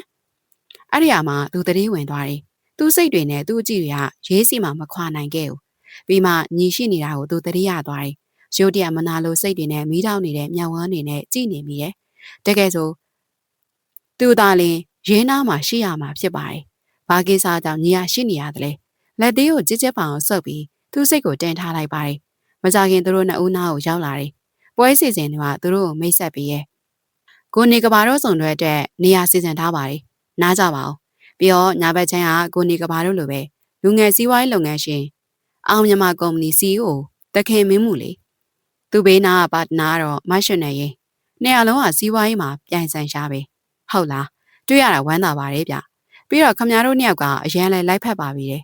မသိချင်ရောင်ဆောင်တဲ့သူကအဲ့ဒီစကားကိုခက်မဲ့မဲ့ဆိုလိုက်ပါတယ်ရုတ်တရီနဲ့ကိုကမျက်မှောက်ကျုပ်စွာသူ့ကိုစိုက်ကြည့်နေတယ်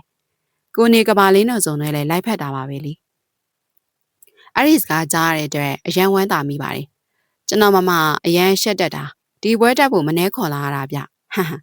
ဒီကောင်စိတ်တရားကနေသူအော်နေမိပါတယ်ဒေါသတွေကိုမျိုးသိပ်ထားလို့သူ့မျက်နှာကြီးနီရဲနေခဲ့တယ်ပွဲစီစဉ်သူကတော့အဲ့ဒီအချိန်တွေကိုမရိပ်မိပါသူလဲလိုက်ရင်နဲ့ဟုတ်ပါဗျာဒါနဲ့ပွဲတက်တိုင်း only one ပဲတက်နေတဲ့သူကဒီနေ့တော့မိမလာလေးနဲ့အံ့ဩနေမိတာမိတ်ဆက်ပဲဦးလေဗျာကျမနာမည်ကရွှေရေးရှံပါပြင်ဦးလင်ကရွှေကုမ္ပဏီရဲ့ CEO အသက်ပေါ့ရေရခတ်တော့ပဲပြန်ဖြေလိုက်ပါတယ်ဩဒါဆိုတထေးကြီးဦးဩပါရဲ့တမီးလေးမဟုတ်လားဆိုပါတော့ရှင်ဖေဖေဆုံးပြီးတဲ့ကုမ္ပဏီကိုပြစ်ထားမိခဲ့တာတလောကမှပြန်လိလာပြီးပြန်ထူထောင်နေခဲ့တာလေအဲ့ဒါကြောင့်သူ့ပါတယ်လို့ကြည်နေတာကောင်းပါတယ်လေတထေးရအရန်တော်ပြီးထက်မြက်တာစောစောစီစီလောကကြီးကိုနှုတ်ဆက်သွားတာမတန်လိုက်တာဗျာဟုတ်တာပေါ့ရှင်အဲ့ချိန်နေမျိုးဖြစ်အောင်လုပ်ရတဲ့ကံကြမ္မာဆိုတာယူကျမခွင့်လွှတ်မှာမဟုတ်ဘူးအဲ့စာပေးဆက်ခိုင်းမှာအတိတ်ပဲပါစွာရေးရရင်းကိုစိုက်ကြည့်လဲပြောလိုက်ပါတယ်ရင်းတယောက်ရေးရဲ့အကြည့်တွေကိုရင်မဆိုင်ရဲမျက်နှာလွှဲလိုက်မိတယ်ရေးတစ်ခုခုတိနေပြီလားမဖြစ်နိုင်တာတိလဲပါရေးလဲအခုချိန်မှာရင်းဆိုတီကအမြင့်ပေါ်ဟာလူမတ်ရှင်နဲ့ရင်းကိုကြည့်ရတာအရန်ပူနေသလိုပဲဘာလဲအဲ့ဒီအဲကွန်းတွေမအေးဘူးလားဗျရော့ချွေးတွေတုံးလိုက်ပါအောင်သူကလက်ကင်ဘွားကိုထုတ်လျက်မျက်နှာပြတ်နေတဲ့ရှင်ရွယ်ရင်းထံကိုထိုးပြီးတယ်မလို့ပါဘူးလေတန်တင်းနဲ့ပြန်ပြောလိုက်ပါတယ်ပြီးနောက်မတ်တက်ရက်လျက်ကိုရိတ်တန်းစင်ခံသွားလိုက်ပါအောင်မယ်โอเคရေမတွေ့တာကြားပြီနော်ခုတလောရေနေရတာအဆင်ပြေရဲ့လားပြီးတော့ကုမ္ပဏီထဲပြန်ဝင်နေပြီဆိုတော့အခက်ခဲတော့ရှိမှာပဲကိုညီလို့ရင်ကိုပြောနော် ဘာလို့အခုမဆက်တွေ့ရလဲအခုလိုတကူတက်ကမေးပြီးလို့ကျေးဇူးတင်ပါတယ်ရှင်ဒါပေမဲ့ရှင့်ကူညီမလို့ပါဘူးနေရတာအဆင်ပြေလားဆိုတော့အရင်အထက်ပို့ပြီးအဆင်ပြေပါတယ်ရှင်အမှန်တကယ်ကူညီချင်တယ်ဆိုရင်တခုလောက်လုပ်ပေးနိုင်မလားပြောလေရေတောင်းဆိုသမျှကိုလိုက်လျောပေးမှသိလားအဲ့ဒီစားရေကိုခွန့်လွတ်ပေးဖို့သူစကားမဆုံးရင်ရေကလက်ကပြလိုက်တယ်ရေးရင်ပြောပြစေအောင်โอเคလေဖြစ်နိုင်ရေးကိုမသိချင်ရအောင်နေပေးလို့ရမလားမဟုတ်ဘူးတခါမှမတွေ့ဘူးတဲ့လူတယောက်လိုဆက်ဆံပေးပါလားအခုလိုကြီးအရေးတီကိုဆက်ဆံနေတာရေးအတွက်အဆက်မပြေလို့ပါခက်စိမ့်စိမ့်အကြည့်တွေရဲ့စကားတွေကိုသူရင်မဆိုင်နိုင်ခဲ့ပါဘာပြောလေမစိတ်တွေမွန်းကျက်လာလို့အပြင်ခဏလမ်းလျှောက်လိုက်အောင်မယ်ကျွန်တော်လိုက်ခဲ့ရမလားရတယ်နေအရင်ပြောင်းလဲသွားသလိုပဲနော်ဒါမှမဟုတ်အခုကိုပြန်ရဖို့ဘာတွေကြံစီနေပြန်ပြီလဲရေးရဲ့နောက်ဖျားမှာစကားတန်ကြောင့်ရေးလဲကြည့်လိုက်တယ်ဟမ်ရင်းထင်လို့ပါရေးကဘာများပြောင်းလဲနေလို့လဲနောက်ပြီးရင်းစိတ်နဲ့မနှိုင်းတာကောင်းမယ်ဘာလို့ဆိုရေးဆိုတဲ့မိန်းမသူများကိုမိတွယ်ပြီးအမြင့်ကိုမလန်းဘူးကိုစွမ်းကိုစားနဲ့အမြင့်ရောက်အောင်သွားမှာနောက်ပြီးအောက်တန်းကြတဲ့လုံရက်တွေနဲ့အသက်မဆက်ရဘူးလို့ရေးဖေကတင်သွားပြီးခဲ့တယ်လေသူ့စကားရင်းရဲ့အရှိုက်တဲ့ကိုထိသွားပါတယ်ဒေါသစိတ်နဲ့နှုတ်ခမ်းကိုက်လိုက်တယ်ပြီးနောက်ဟန်ဆောင်ပြုံးလက်ကောင်းပါရဲ့စိတ်ကူးနဲ့တစ်ထက်ထဲကြဖို့ငါဆူတောင်းပေးပါတယ်မလို့ပါဘူးဆူတောင်းဆိုတာစိတ်ထဲကပါမှကောင်းတာစိတ်ထဲကမပါတဲ့ဆူတောင်းတွေငါမလို့ပါဘူးဒါနဲ့အခုလိုအောင်မြင်ကောင်းကောင်းမွန်မွန်ရှိနေတာမြင်ရတော့ငါဝမ်းသာရဲ့ရင်ဒါငါဘွားပဲလေနင်မနာလို့မဖြစ်စမ်းပါနဲ့အော်ပြီးတော့နင်အခုလိုအဆက်တယ်မလုပ်ပဲထွက်သွားတိုင်းအကူကအယူလိုလိုက်ရှာနေမယ်မနင်ထင်နေရလားအဲ့လိုနင်ထင်နေမှားသွားမယ်အကူကငါလက်ထဲမှာအရန်ပျော်နေကြတာဘလောက်ထိလဲဆိုတော့နင့်ကိုမေးတဲ့အထိပဲကုံယုံဝင်ကြွားစွာပြောနေတဲ့ရင်းစကားတွေကိုစိတ်ပြတ်လေးတွဲစွာရေးရှိမိပါတယ်ရင်းရဲ့အဲ့လိုစကားတွေမပြောပါနဲ့လားမသိရင်ငါနင့်လိုလင်တယူနေတယ်လို့သူများတွေထင်နေအောင်မယ်ဘာနင်ဒေါသထွက်သွားတဲ့ရင်းကိုတည်ငြိမ်စွာစိုက်ကြည့်လိုက်ရှ်ဒေါသထွက်ဖို့မစင်စားနဲ့အောင်ငါစကားမဆုံးသေးဘူးဟာပထမတစ်ချက်ငါလေသူများစားကျွင်းစားကြံကိုမှတ်မောတတ်တဲ့မိန်းမစားမဟုတ်ဘူးဘယ်ရမဆိုလက်ဆက်ပြီးကောင်းပေ့ဆိုတဲ့အရာတွေပဲငါသုံးဆောင်ပါဒုတိယတစ်ချက်ကဘာပေါ်မှာယောက်ျားဆိုလို့သူတယောက်ပဲရှိခဲ့ရင်တော့မမြင်ချင်အောင်ဆောင်ပြီးတော့ငါတယောက်တည်းရှင်တန်သွားမှာဘာလို့လဲနင်းသိလားငါသူ့ကိုမချစ်ဘူးဘယ်တော့မှမချစ်ခဲ့ဘူးဒါကြောင့်ငါနှလုံးသားကိုလူယူခဲ့တယ်ထင်တော့နင်ယူသွားမှာပဲဒီပွဲမှာနင်မနိုင်ဘူးရင်းရဲ့မဟုတ်ဘူးနင်ညနေတာနင်တို့ကိုချစ်ခဲ့ပါတယ်အဲ့ဒါငါသိဆုံးပဲလေနင်တမန်တက်စကားနိုင်လူနေတာငါနင်နဲ့ပြန်ယူရမှာရှက်တယ်ရင်ဒါကြောင့်ဒီလောက်နဲ့ပဲတော်လိုက်ပါတော့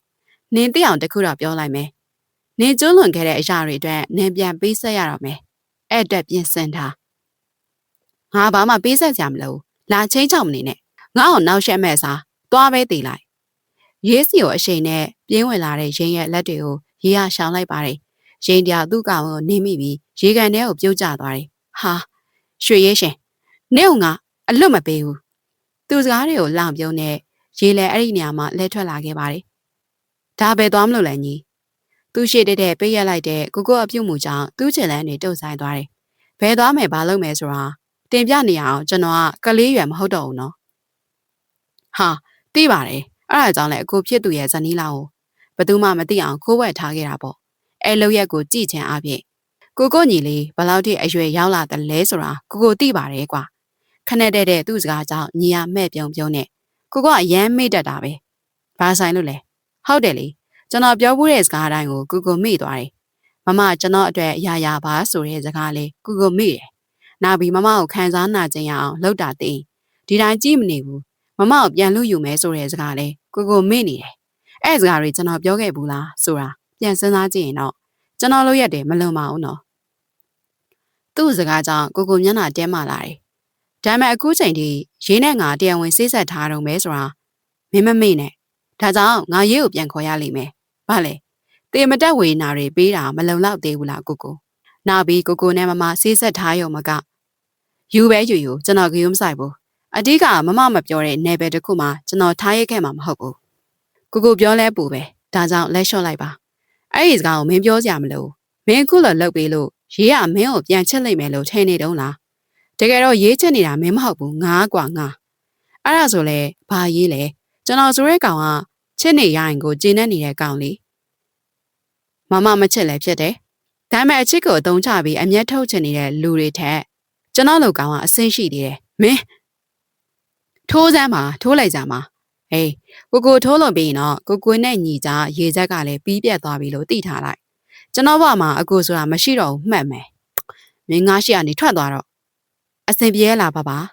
မောင်ရိပ်ကြတဲ့တစ်ပင်အောင်ထိုင်ကုန်လေးပေါ်သူထိုင်နေမိဒီမှာဘယ်ချိန်ကြရမှန်းမသိပါအော်မမ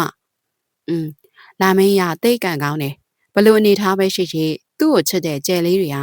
သူ့နားမှာမြဲရှိရဲ့နော်ဟုတ်တယ်ကျွန်တော်ရဲ့ဘဝကျယ်လေးတွေလိုပဲအမေထူးထူးဆန်းဆန်းဘာလို့တူရပြန်တာလဲဒီလိုပါလာမင်းကြီးတစ်ချမ်းပဲရှိရှိတိမ်မဲပဲဖုံလာပြည့်အနေထားပဲရောက်ဘလို့အနေထားပဲရှိနေသူ့အနာကျယ်လေးတွေရှိနေပေးသလိုမမလည်းဘသူ့ကိုချစ်ဘလို့အနေထားပဲရှိကျွန်တော်ရှိနေချစ်နေပေးခဲ့တယ်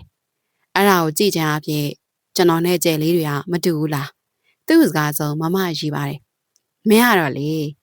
ကျွန်တော်ဒီပြောနေတာကျွန်တော်ပြောလိုက်တိုင်းမမဟာသားတစ်ခုလိုပဲမှတ်နေလားမသိအမြဲရှိတယ်တခါတလေမမပြုတ်မှုတွေကြောင့်ကျွန်တော်ပြုံးမိပေမဲ့တခါတလေမှာတော့ကျွန်တော်ဝမ်းနည်းမိရဲ့ဗျာဘယ်လိုပဲဖြစ်ပါကျွန်တော်မမကိုချစ်တယ်ဆိုတာကတော့ဘယ်တော့မှမပြောင်းလဲသွားဘူးဝမ်းနည်းတန်တွေရောထွေးနေတဲ့ဘဘအတန်လေးကြောင့်ရေးဆက်လက်မပြုံးနိုင်ပါမမအမှန်တိုင်းပြောပြမယ်နော်တကယ်တော့ဘဘရဲ့အချစ်တွေကိုမမသိပါတယ်မသိချင်ရဆောင်ရုံပါပဲဒါကလည်းမမဖွင့်မကြည့်ချင်သေးလို့ပါအခုချိန်မှာအခြေရေးကိုမမဦးစားမပေးချင်သေးဘူးမယုံရဲသေးရလဲပါတယ်လုံးစရာရှိတာတွေရှိသေးတယ်ရင်ဆိုင်ရမှာတွေအများကြီးရှိသေးတယ်ဒါကြောင့်ပါတေချာဆုံးကဘဘမျောလင်းချက်တွေအလက်ကားမဖြစ်ဘူးဆိုတာပဲအရာအားလုံးတည်ငြိမ်သွားရင်ဘဘကိုတေချာတဲ့အဖြစ်မမပေးမှာပါကွာဟာတကယ်လားဒါဆိုကျွန်တော်မျောလင်းလို့ရသေးရဲ့ပေါ့ဒါတော့ကို့ဘာသာတွေးကြည့်ပေါ့ကဲထပြန်ရအောင်ချင်းတွေကြိုက်တယ်ဟုတ်ကဲ့အကူပါပြောလိုက်တယ်ရေးနဲ့စေးဆက်ထားတာကိုအကူမဖြတ်သိမ်းပေးနိုင်ဘူးဟုတ်လားအကူပြောတာအခြေအနေတွေတည်ငြိမ်သွားရင်စေးဆက်ပွဲကိုတရားဝင်ဖြတ်သိမ်းပြီးရင်းကိုလက်ထပ်ပါမယ်ဆိုအခုကဘာသဘောလဲပြောင်းလဲသွားတဲ့ရေးရဲ့ပုံစံကိုမြင်ပြီးအကူစိတ်ပြောင်းသွားလားမဟုတ်မှလွယ်ရောရင်းကိုပြစ်ပြီးရေးကိုလက်ထပ်ဖို့တွေးနေရလားဖြေစမ်းပါအကူဖြေစမ်းပါအခုလိုမပြတ်မသားမလုပ်ပါနဲ့ရင်းစိတ်တွေထူပူလာပြီမင်းတော်လိုက်တော့ရင်ဒိတ်ပဲမရှိရတွေထပ်မပြောနဲ့ကိုတို့ရဲ့လုံရဲ့ကြောင်ရေးစီကဘလို့တုံ့ပြန်မှုမျိုးကိုရခဲ့တယ်လဲဆိုတာမင်းသိလားစိန်ကားပြီးမောင်းတီးနေတဲ့အကြည့်တွေစကားတွေရခဲ့တယ်အဲ့ဒါတွေမှာစေးဆက်ပွဲကိုဘက်ကဖြတ်သိမ်းရမယ်ဆိုကိုလိုရုံးမှရက်ဆက်တဲ့လူကဘာပေါ်မှာရှိမှမထင်တော့ပြီးတော့ကိုတဲ့တွေနဲ့မမီးမျက်နှာလည်းရှိသေးတယ်အော်အကိုရဲ့အကြောင်းပြချက်တွေဆိုတာဒါလားရတယ်လေကိုဘက်ကဖြတ်သိမ်းဖို့ဝင်လေးနေရေးဘက်ကဖြတ်သိမ်းပေးဖို့ရိမ့်သွားပြောမယ်ဟာမင်းမသွားနဲ့ရေးကိုနာကျင်အောင်လုပ်ခွင့်မပေးနိုင်ဘူးနောက်ပြီးစေးဆက်ပွဲကိုဖြတ်သိမ်းပေးမှာမဟုတ်ဘူးရှင်းဆုံးရေးစရာခွင့်လွှတ်မှုရအောင်ကိုတို့စူးစမ်းကြရအောင်နော်ဒုတိယတစ်ဖန်သူ့စကားကြောင့်ရိမ့်အားသင့်သွားတယ်သူ့ကိုစိုက်ကြည့်ရဲ့ရိမ့်ချရတဲ့အကူကဒီလိုမဟုတ်ပါဘူးချိန်တိုင်းရိမ့်စကားကိုပဲယုံကြည်ပေးပြီးရေးဆိုတဲ့လူကမုန်းနေကြတာမဟုတ်လားရိမ့်သိလိုက်တာတကူကအကူပြောင်းလဲသွားပြီပြီးတော့တခါတည်းရိမ့်ပြောလိုက်မယ်အစတည်းကဒီလမ်းကိုအဆုံးထိလျှောက်ဖို့ရိမ့်ဆုံးဖြတ်ခဲ့တာမလို့တောင်းပန်ဖို့ကြည်အေးဖို့တွေရိမ့်ကိုအကူလာမပြောနဲ့စတည်းကရေးနေရင်ကတလန်းစီဆိုတာကိုသိထားတယ်မဟုတ်လားအဲ့ဒါကြောင့်အကူကရိမ့်ဘက်မှာရှိနေပေးပါရိမ့်နေနဲ့သူ့ကိုမရမကပြန်သိမ်းသွင်းဖို့စူးစမ်းနေတော့လေမဖြစ်နိုင်ဘူးရိမ့်မအမဲသိရနဲ့အကူရိမ့်ဘက်မှာဆက်ပြီးမရက်နိုင်တော့ဘူးကိုလိုရက်တွေကြောင့်ကိုပြန်ရှက်နေမိတာဒါကြောင့်အကူဆုံးဖြတ်လိုက်ပြီးရေးစရာခွင့်လွှတ်မှုရအောင်ကိုစူးစမ်းမယ်ကိုရေးကိုစိတ်ချမ်းသာအောင်ထားမယ်ကိုစိတ်ထဲမှာဒါပဲရှိတော့တယ်ကျန်တာဘာမှမသိဘူးကမှုရှူတို့နဲ့သူ့စကားတွေစုံရဲစက်နေတဲ့မြောင်ဝန်းနေနဲ့ရင်ဟာသူ့ဟာစိုက်ကြည့်လျက်ဒါဆိုရင်းအတွက်ကြတော့ကောရင်းကအကိုချစ်သူလေရင်းဘက်ကအကိုလက်မကြည့်တော့ဘူးလားလာမရင်နဲ့ရင်းဟာအကိုဒီလိုဆုံးဖြတ်လို့မင်းမကြည့်နိုင်ဘူးဆိုလဲသဘောပဲကိုတို့ကိုလန်းကိုရှောက်ရုံပဲရှိတော့တယ်ဘာဒါရဲကိုလမ်းခွဲစကားပြောလိုက်တာလားယင်မင်းထင်ချင်တယ်လို့ထင်နိုင်တယ်ထပ်ပြီးကိုဆုံးဖြတ်ချက်ကိုမပိတ်ပင်ဖို့တောင်းပန်ပြစေအခုတလောက်ကိုတယောက်တည်းနေကြတယ်ထပ်မနောက်ရှက်နဲ့အကိုခုလိုလောက်ခဲ့မပြုတ်နိုင်ဘူးနော်ခုချက်ချင်းရင်းစီပြန်လာခဲ့ဒီလိုလုပ်လို့မရဘူးရင်းတန်တွေကိုအကိုကြားတော့လဲစိန်ကားရက်ဆက်သွားကြောခိုင်းထွက်သွားခဲ့ပါလေမခံချင်စိတ်ညာဒေါသစိတ်တွေနဲ့ရင်းတယောက်ကြံရင်းနေအောင်မှတပါရွှေရဲရှင်ဒ ဒီပွဲမှာနင်မနိုင်စေရဘူး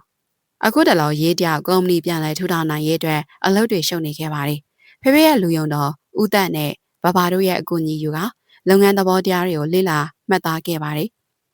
ကားဟောတဲ့ကြားလို့၃ယောက်သားခေါင်းထောင်ကြည့်ရဲ့အဲ့လူဟာထင်ရှားကားပေါ်မှာဆင်းလာပြီးသူတို့အနီးကပ်ရှောက်လာတယ်လက်ထဲမှာအသင့်ပါလာတဲ့ဖိုင်တွဲတစ်ခုကိုဇပွဲပေါ်တင်လျက်ဘဘအနာဝင်ထိုင်ပါတယ်အခုတလောပျောက်ချက်သားကောင်းနေပါလားကွာပျောက်ဆိုမင်းမန်းငါ့ကိုအလုတ်ခိုင်းထားပြီးတော့အဲ့ဒီဖိုင်တွေကဘာတွေလဲထင်ရှားရန်သူအလဲထိုးတိုက်ခိုက်မဲ့လက်နက်တွေပေါ့ကျွန်တော်တို့မရှင်တွေရင်ကိုတရားစွဲလို့ရမယ်အချက်လက်တွေဒါအတဆောင်ကျန်တဲ့ဆောင်ကသူ့စီပို့လိုက်ပြီးဒါအောင်မှသူ့ဘက်ကရှောင်ဖယ်ရင်ဖန်ဖို့ရန်ပါရလာတယ်မမအခုတခါတော့သင်ပြေမလွတ်တော့ဘူးဟာဟုတ်လားကောင်းလိုက်တာသူဘလို့ရှောင်ပြေးမလဲငါတော့သိကြလာပြီဦးလေးတန်းစရာဝမ်းသာအားရပြောနေပါတယ်တရားရင်ဆိုင်ရမယ်နေ့အဲ့ဒီနေ့မှာရှင်တွေရင်းမှလွယ်ပြီးလူစုံစွာတရားရုံးထဲမှာရှိနေခဲ့တဲ့အချိန်တန်တဲ့တိုင်အောင်ရင်းတယောက်ရောက်မလာခဲ့ပါအဲ့ဒီချိန်ဒူးအုပ်ထင်ရှားနာကိုရဲတပ်သားတူရောက်လာခဲ့တယ်အဲ့နောက်စကားတီးတို့ပြောလဲထွက်ခွာသွားလေရဲ့ထင်ရှားသူတို့အနာရောက်လာကမရှင်တွေရင်သူ့နေအိမ်မှာမရှိတော့ဘူးသူထွက်ပြေးသွားပြီတဲ့ဘလို့ဟုတ်တယ်သူဒီလိုလုံးမယ်ဆိုတာကျွန်တော်ရိပ်မိလို့ရဲတပ်သားတွေကိုစောင့်ကြည့်ခိုင်းထားတဲ့ကြောင့်ထွက်ပြေးနိုင်သွားတယ်အခုသူနဲ့ပတ်သက်နေတဲ့ကိုတခင်မင်းမူရဲစခန်းမှာစစ်မင်းနေတယ်ဟွန်းအခုဘယ်လိုဆက်လုပ်ကြမလဲသူ့ကိုဒီတိုင်းလွတ်သွားခွင့်မပေးနိုင်ဘူးနေဆက်ကိုမရောက်ခင်ဖမ်းမိမှရမယ်ထင်ရှားစိတ်ကြပါကပါရငါဂိတ်တိုင်းကိုစောင့်မှန်မှုအမိတ်ပေးထားလိုက်မယ်အခုလောလောဆယ်မမနဲ့မင်းအိမ်ပြန်ကြတော့အဘောတခင်မလေးအိမ်ပေါ်ထဲမှာဆင်းလာကချမ်းစောက်ကောင်လေးကရေးရဲ့အနာကိုအမောတကောပြေးလာတယ်ဖိုးထုဘာဖြစ်လို့လဲဒီမှာလူတယောက်ကတခင်မလေးစီဒီဘူးလူကြုံပါခိုင်းလိုက်လို့ဖိုးထုလက်တဲက၄တောင်ဆက်ဆက်စက်ကူဘူးလေးကိုရေးရလက်လွဲယူလျက်အနီးနားရှိကြောက်စပွဲလေးပေါ်တင်လိုက်ပါတယ်ဟမ်ရေးရဲ့အထင်းတော်ကြီးတော်တုံနဲ့အမတ်တရားရိုက်ထားတဲ့လေးလက်မအရွယ်ဓာတ်ပုံတစ်ပုံပြီးနောက်ကျဲသီးမဲ့နေတဲ့ကာဝန်တစ်ထဲအဲ့ဒီကာဝန်လေးကိုရေးကောင်းကောင်းမမိနေတယ်ရင်းရကြိုက်လွန်လို့ရေးစီယာတောင်းယူဝစ်စင်ခဲ့တဲ့ကာဝန်လေးအန်ဒီတို့သေဆုံးပြီးနောက်တန်တရားများစွာဖြင့်ပျောက်ခြင်းမလားပျောက်ဆုံးသွားတဲ့ကာဝန်လေးဖြစ်ပါတယ်ပြီးနောက် UBS ကလစ်လေးတစ်ခုနဲ့စားလက်ဆောင်ကိုပါထပ်တွေ့ရတယ်အလင်းမြန်ပဲအိမ်တော်ထဲပြေးဝင်လိုက်ပြီးဇပွဲဝါရေးရဲ့ laptop လေးကိုဖွင့်လိုက်တယ်ကလစ်လေးနဲ့ချိတ်ဆက်လိုက်ပြီးဖိုင်တချို့ကျလာတယ်အဲ့ဒီဖိုင်ကိုဖွင့်ကြည့်လိုက်တာနဲ့တဝက်တက်ပြက်နဲ့ CCTV မှတ်တမ်းများကျလာတယ်။ဘာကြောင့်လဲလို့ရေးမေးရမယ်။ဘာလို့အခုလိုကျွလွန်ခဲ့တယ်လဲလို့ရေးမေးရမယ်။အိမ်တော်ထဲမှာမထွက်သွားခင်စားတဲ့ချောင်းခြံခဲ့တယ်။အဲ့ဒီစားအမန်တရားကိုသိရဖို့ရင်ချင်းတဲ့နေရာမမလိုက်သွားပြီပါ။သူကိုယ်တိုင်သူ့အပြစ်တွေကိုဝန်ခံတာမမလိုချင်တယ်။ပြဿနာတစ်ခုဖြစ်လာမှတော့ပြီးဆုံးသွားတဲ့အထိဖြေရှင်းရမယ်မဟုတ်လား။ဒါကြောင့်မမတယောက်တည်းသွားဖို့ဆုံးဖြတ်လိုက်တာ။မမလေးရင်းကိုဘလို့မှမုံမရခဲ့ဘူးဆိုတာအသိပေးပြစီမုံရမဲ့စားအတ္တတွေရဲ့အကျဉ်းသားဖြစ်နေရှာတဲ့ရင်းကိုပူတနာမိတယ်နောက်ဆုံးအနေနဲ့ရင်းကိုအခွင့်အရေးပေးချင်တယ်ရင်းသူအမားတွေသိပြီးလူကောင်းအနေနဲ့ပြန်လဲရှင်သန်နေထိုင်ဖို့မမနားချမယ်စာစုံးမှာသူ့ကိုအားလုံးခဏညင်သွားကြတယ်ဘလို့ဆက်လုပ်ကြမလဲငါတူတို့မင်းတို့သိတဲ့အတိုင်းရှင်ရွယ်ရင်းကတခင်မလေးကိုဒီတိုင်းအလုပ်ပေးမှာမဟုတ်ဘူးသူ့လိုလူမျိုးကအဆုံးစုံထိဆက်သွားမယ်လူမျိုးနောက်ဆုံးအနေနဲ့မစားရတဲ့အမဲသဲနဲ့ပတ်မဲ့လူစားမျိုးလေအန်ကယ်တန်ပြောတာမှန်တယ်မမရဲ့အကောင်းမြင်တဲ့စိတ်ကိုသူခုလုံးလုံနေတာလို့ကျွန်တော်တော့မြင်တယ်ထင်ရှားမင်းဟောရှင်ရွယ်ရဲ့ဒီနေရာကိုသိရပြီလားသူတို့ဘယ်မှာရှိလဲဆိုတာကျွန်တော်သိတယ်ဟမ်ကိုနေကပါလင်းရဲ့စကားဆုံးသူတို့နောက်ပါမှာအတန်တည်းကြားလိုက်ရတယ်ဟုတ်တယ်မင်းနဲ့ရေးစီကခွင့်လွှတ်မှုကအမြဲတောင်းဆိုနေတဲ့ကိုပါအခုဒီကိုရားတဲ့အကြောင်းရင်းကတခြားတော့မဟုတ်ဘူးရင်းရဲ့အစီအစဉ်တွေကိုသိလို့တတိပေးချင်လို့လာခဲ့တာပါဒါမဲ့ကိုနည်းနည်းနောက်ကျသွားတယ်အဲ့ဒါတွေအသာထားပါအခုလောလောဆယ်မမအသက်အန္တရာယ်ရှိနေပြီသူတို့ဘယ်မှာရှိလဲဆိုတာလမ်းညွှန်ပေးပါစိတ်ကြပါရင်းတယောက်ရေးကိုထိခိုက်အောင်ထက်လောက်ခွင့်ပြုမှာမဟုတ်ဘူးအခုပဲလိုက်သွားကြတာပေါ့ဒါဆိုဒီလိုလို့အန်ကယ်တာနဲ့ထင်ရှားသက်ဆိုင်ရာရဲဌာနကိုအကြောင်းကြားပြီးလိုက်လာခဲ့ကျွန်တော် location ဖွင့်ထားပေးမယ်ကောင်းပြီဒီလိုနဲ့လူခွဲပြီးထွက်လာခဲ့ပါတယ်။တန်ကြီးတက်ပြီးရိုင်းနေနဲ့ဖြစ်နေတဲ့တန်တကမပွင့်တပွင့်ပွင့်ဟလာပါတယ်။6သိရောရင်းနေတဲ့တရွဲ6တရားလေးလမ်းတစ်လျှောက်ကြွေကြမြေခါလျက်ဝင်းစင်တစ်ခုလုံးတိတ်ဆိတ်မှုကအပြည့်ပါ။ဟမ်သူတော်တော်တတ်တိရှိပါလား။တေမမကြောက်ဘူးပဲ။တကူတော့ရေရွတ်လိုက်ပါတယ်။ပြီးနောက်အိမ်အောက်တက်ကိုဆင်းလာတယ်။ အိမ်အိုကြီးရဲ့တကားမကြီးကိုရေးတယောက်တွန်းဖွင့်လိုက်တယ်အထက်ရောက်တာနဲ့မိန်ပြပြမကျူရီမီးအောင်ကလည်းမုံတုံတုံနောက်ဆုံးတော့နင်ရောက်လာပြီပေါ့ဟုတ်တယ်နင်ပြမယ်အမှန်တရားတွေကိုငါနားထောင်ဖို့ရောက်လာပြီဟမ်ဖြည်းဖြည်းပေါ့ချိန်တွေအများကြီးရှိပါသေးတယ်ငါပြောမဲ့အမှန်တရားတွေကိုနားထောင်ဖို့ခံနိုင်ရည်အပြည့်ရှိရလားရေးရဲ့နင်သာအမှန်တရားတွေကိုပြောရဲတဲ့တတ္တိရှိပါစေဘာကြောင့်လဲဘာကြောင့်အပြစ်မရှိတဲ့အန်တီတုတ်ကိုနင်တက်ရတာလဲပြီးတော့နင်ပေါ့သမီးတယောက်လိုဆက်ဆံပေးခဲ့တဲ့ငါဖေဖေကိုရောဘာလို့လှုပ်ကြံခဲ့ရလဲအပြစ်မရှိဘူးဟုတ်လားဟာဟာဟာရှိရတယ်ဟာ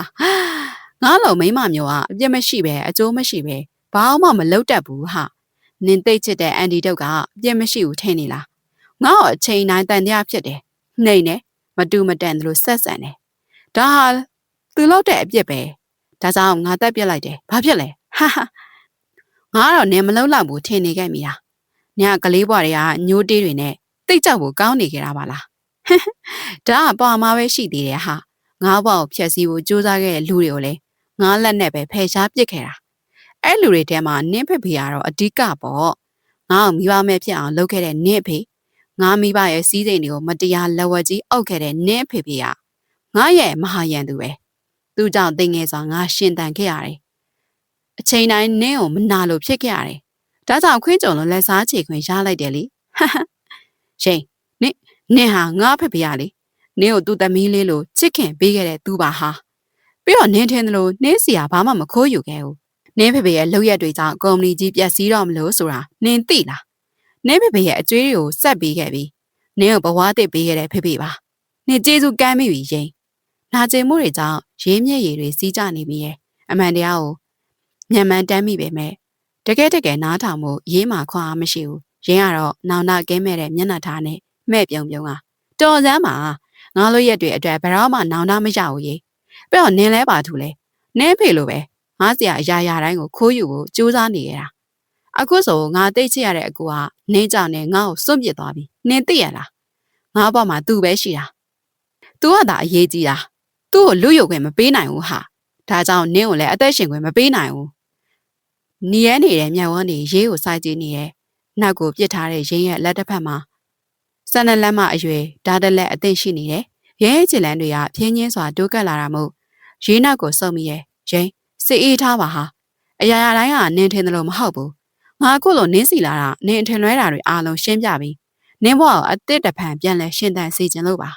အမားတွေကိုဝန်ခံပြီးလူကောင်းတယောက်လိုရှင်းတန်သွားပါရင်းရဲ့နော်ဟာဟာဟာငါ့ကိုတရားလာမဟောနဲ့ရေးရဲ့နင်အခုလိုကောင်းပြလေငါပိုစိတ်တူလေးပဲဒီကမ္ဘာမှာနင်းနဲ့ငါနှစ်ယောက်တည်းဟာတယောက်တေမနာအေးမှာအဲ့တော့နင်းတေလိုက်တော့နင်းတေမအကိုစရာနေတေမအကူကငါးစီပြန်လာမှာဟာဟာဟာတေလိုက်တော့ရွှေရဲရှင်တေလိုက်ရှင်မလုံနဲ့သူမတို့နှစ်ဦးကြားအလင်းမြန်ဝင်ရောက်လာတဲ့တခင်မင်းမူရဲ့ဘိုက်ကိုဓာတ်ချက်ကထုတ်ချင်းဆိုင်သွားတယ်ရင်းကလည်းအညိုတေးကြီးစွာဇက်တိုက်ထိုးဆိုင်လိုက်ပါတယ်ပြီးမှဟမ်အကိုဟာကိုညံဆန်လာတဲ့အဖြစ်ပြက်တွေကြားမှာရိတ်တောင်မယုံနိုင်စွာငေးကြည့်လက်ဓာတ်ကိုလွတ်ချလိုက်မိရဲ့သွေးရိုင်ထဲမှာလဲနေတဲ့ချစ်ရသူကိုထွေးပွေရင်နဲ့မဟုတ်ဘူးဒီလိုမဖြစ်ရဘူးလေအကိုမတည်ရဘူးအကိုရိမ့်တတာအကိုမဟုတ်ဘူးလေအကိုဘာမှမဖြစ်ရဘူးနော်ရင်းတို့လက်ထက်ရအောင်မယ်လေအကိုရဲ့သွေးယူသွေးတန်းနဲ့ရိမ့်တယောက်အော်ဟင့်ကိုကျွေးနေတယ်ကျေးဇူးပြုပြီးမစိုးပါနဲ့တော့ရိမ့်ရဲ့မင်းကိုထင်ရတာပင်ပန်းလိုက်တာကွာပြီးတော့နောက်ဆုံးနေနဲ့ရေးရဲ့ကိုနဲ့ရေးရဲ့လူရက်တွေကိုခွင့်လွှတ်ပေးဖို့အသက်နဲ့ရင်းပြီးတောင်းဆိုရစီအဲ့ဒီစကားကိုမျက်ရည်တွေနဲ့အားယူပြီးပြောနေခဲ့တယ်ကြီးကရေးခွင့်လွှတ်ပါတယ်ကိုရဲ့ခွင့်လွှတ်ပါတယ်အကိုပင်မနေရှာမှာပေါ့စကားမပြောနဲ့တော့နော်စေးုံကားခေါ်ထားပြီးအာတင်ထားပေးပါကျေးဇူးတင်ပါတယ်ရေးရဲ့အဲ့ဒီစကားတွေသာပြောပြီးတော့သူ့အတန်တွေတိုးလျှော့သွားပါတယ်အကိုရှင်ရွှေရင်မင်းအညံ့ခံလိုက်ပါတော့မင်းလောက်ရက်တွေကြောင့်လူတွေမသေးတဲ့မဲ့တည်ခဲ့ရပြီမင်းကျင်းနဲ့လိုက်ပါတော့ဒူးထောက်လက်သာသူ့အော်နေမိပါတယ်မျက်စိအကြောင်သားနဲ့ရင်ဟာသူ့အားကြည့်လျက်မဟုတ်ဘူးငါမတတ်ဘူးငါမဖမ်းကြနဲ့တွေးလက်ချောက်ချစွာရင်းတယောက်ပြောပြီးအပြင်ဘက်ကိုပြေးထွက်သွားတယ်ထင်ရှားတဲ့ရဲများတရခန့်ရှင်ရွှေရင်နောက်ကိုလိုက်သွားကြတယ်ကိုကိုခေါ်ပါအောင်ဖဖရေလှုပ်ပါအောင်မမငိုယိုပြီးပြောပါတယ်ကိုအသက်မရှိတော့ဘူးမမကျွန်တော်တို့ ကိုထားရစ်ခဲ့ပြီဝမ်းနဲ့ကြည်ခွဲစွာသူတို့နှစ်ဦးငိုကြွေးမိအောင်မှတပါငါလာခန့်ကြတဲ့အခါတိတ်ဆိတ်ညင်သက်လာတဲ့ဒီတောင်ပေါ်မြို့လေးမှာအုတ်ကိုဖြူလလနှလုံးနဲ့လာပမွေးထုံတဲ့ပန်းကလေးတွေသာရှိတယ်နေ့တိုင်းမရောက်ဖြစ်ပေမဲ့တလတ်တစ်ခါသူတို့နှစ်ဦးကိုရေးနဲ့ပါလာတွေ့ဖြစ်ပါတယ်ကိုတခင်မင်းမူအသက်28နှစ်မတ်ရှင်ရွယ်ရင်အသက်25တလင်းလာနေမှာကွယ်လွန်နေဆရောက်သည်ဆိုတဲ့အုတ်ကူပေါ်ရှိကြောက်ထွင်းစလုံးလေးမှာရေးပို့တက်လိုက်ပြီးဘဝဆက်တိုင်းအခုလိုဖြစ်မျိုးနဲ့မကြုံရပါစေနဲ့လို့ဒီတခါလဲဆူတောင်းနေမိပြန်ပြီကိုရဲ့ပြီးတော့ရင်အဲ့နေ့ကသာနင်းနောက်အမြန်လိုက်လာခဲ့ရင်ကားအက်ဆီဒန့်ဖြစ်မှာမဟုတ်ဘူးနော်ငါရမ်းနောင်နာရတဲ့ရင်းရဲ့နောင်ဘဝဆိုတာရှိခဲ့ရင်နင်းနဲ့ငါအရမ်းချစ်တာရဲ့ညီမတွေဖြစ်တွေးဆုံကြမယ်နော်အဲ့နောက်ရေးလက်ထဲကပန်းစည်းလလလေးတွေကိုကူပေါ်တင်လိုက်ပါတယ်ဘရေးနောက်နာမှာလာပြီးလေရှင်ကြောင့်လွင့်ပြတ်နေတဲ့ရဲရဲ့ဆန်ရွယ်တွေကိုစုသိမ်းစီကရဲရဲ့ပခုံးလေးကိုကျင်နာစွာစွတ်ကန်လိုက်တယ်မောင်တို့ပြန်ကြအောင်လေအင်းပါခုမှတန်ရှင်းလှုပ်လို့ပြီးတာစကားတော့ပြောလို့မပြီးသေးဘူးဟုတ်ကဲ့ပါဗျာပြီးအောင်ပြောမောင်စောင့်နေပါမယ်ကိုနဲ့ရင်လာမဲ့တနင်္ဂနွေနေ့ကျရင်ရင်းနဲ့ပပတို့မင်္ဂလာဆောင်ကြတော့မယ်ဒီပွဲလေးမှာကိုနဲ့ရင်ကိုရှိစေချင်လိုက်တာရေအခုလိုပြောနေတာမြင်တော့စိတ်ချမ်းသာကြတယ်မဟုတ်လားယင်သူတို့စိတ်ချမ်းသာကြမှာသိကြပါတယ်မမရဲ့ဒါကြောင့်နောက်ဆက်မကင်းပဲကဲပြန်ကြမယ်လေတောင်ကြီးမှာထင်ရှားတို့စောင့်နေကြတာကြားလာပြီကြာနေတော့မောင်တော်သမီးလေးအေးမိပြီးဖျားနေအောင်မယ်ချစ်စနိုးနဲ့ရဲရဲ့နှစ်ဘူးလေးကိုခတ်ဖွားဖွားနမ်းရှိပြီးပြောလေတယ်ရဲရရှက်ပြုံးလေးနဲ့အမ်းပါပြန်มาဘောလို့ရှင်းရလေတိတ်အကဲပူတယ်ဟာချစ်လို့ပေါ့ဗျာချစ်လို့အကဲပူမိရပေါ့မောင်ဘွားရဲ့အချစ်ဆုံးလေးကိုလေးဘူးတိုးမာတော့ဒီမောင်ကမနာလို့ဘူးဗျသွားလူစိုးဒါမျိုးဆိုတတ်တယ်ချစ်ရတဲ့မောင်နှစ်ဘူးလေးကိုမမီမကန်လန်းထုတ်ရင်နဲ့ကြည်စဲနေမိရဲ့မောင်ကတော့အပူပင်ကင်းစွာရေပြုံးနေခဲ့ပြီးရေးကိုတင်းကျပ်စွာတိုင်းဖက်ထားတယ်ဟုတ်ကဲ့ပါရှင်အခုပရိသတ်များအားလုံးဇလန်လေးနားဆင်ပြီးတော့ခံစားမှုတစုံတရာရရှိသွားလိမ့်မယ်လို့မျှော်လင့်ပါတယ်နောက်ထပ်လည်းဇလန်ကောင်းတွေကိုရွေးချယ်တင်ဆက်ပေးသွားမှာဖြစ်လို့ပရိသတ်များအားလုံးကနှွဲရဲ့ channel လေးကိုလာရောက်အားပေးနားဆင်ကြဖို့ဖိတ်ခေါ်ပါရစေရှင်ချိန်ပြီးနားဆင်ကြတဲ့ပရိသတ်တူကြောက်ကြည်စီတိုင်းကိုကျေးဇူးထူးပင်တင်ရှိပါတယ်ရှင်